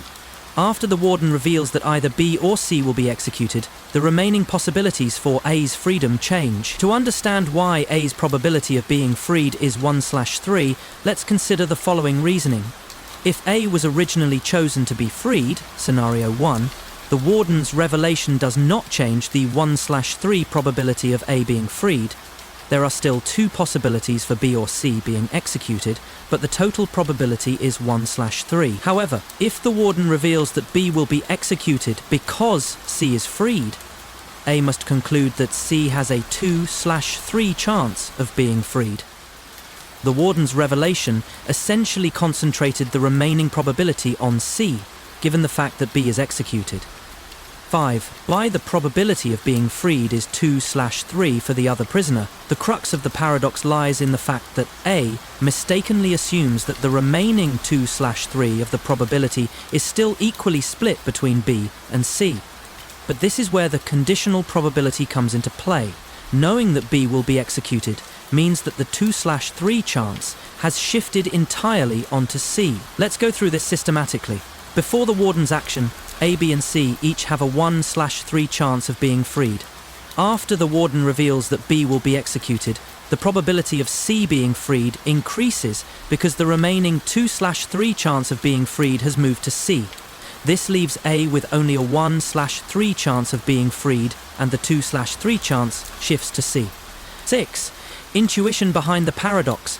The paradoxical nature of this problem arises from a natural tendency to oversimplify the situation. Initially, we might think that A still has a 1/3 chance of being freed, and that B and C have equal chances. However, the crucial point is that the information given by the warden affects the overall probability distribution. By revealing that one of the other prisoners will be executed, the warden has provided new information that alters the odds. 7. Real-world implications and applications. The three prisoners paradox has implications for understanding conditional probability and rational decision-making in the real world. Here are a few applications. Risk management. In risk analysis, the paradox teaches us how new information can shift probabilities. Once we receive additional information, our initial assumptions might need to be revised, just as the warden's actions shifted the odds. Game theory. In competitive situations, players need to carefully evaluate how the introduction of new information affects their decision-making. The paradox illustrates the importance of updating strategies based on changing conditions. Law and decision theory. In legal contexts, the paradox shows how the introduction of new evidence or information can dramatically change the likelihood of a given outcome. Understanding probabilistic reasoning can help in making rational decisions. 8. Conclusion. The three prisoners paradox is a powerful illustration of how conditional probability and information affect the way we calculate outcomes. While our initial intuition might lead us to think that each prisoner has a 1/3 chance of being freed, the paradox shows how new information changes the probability distribution, leading to a surprising conclusion. The paradox teaches us the importance of carefully considering how new data can shift our beliefs and decisions, especially in probabilistic and uncertain situations.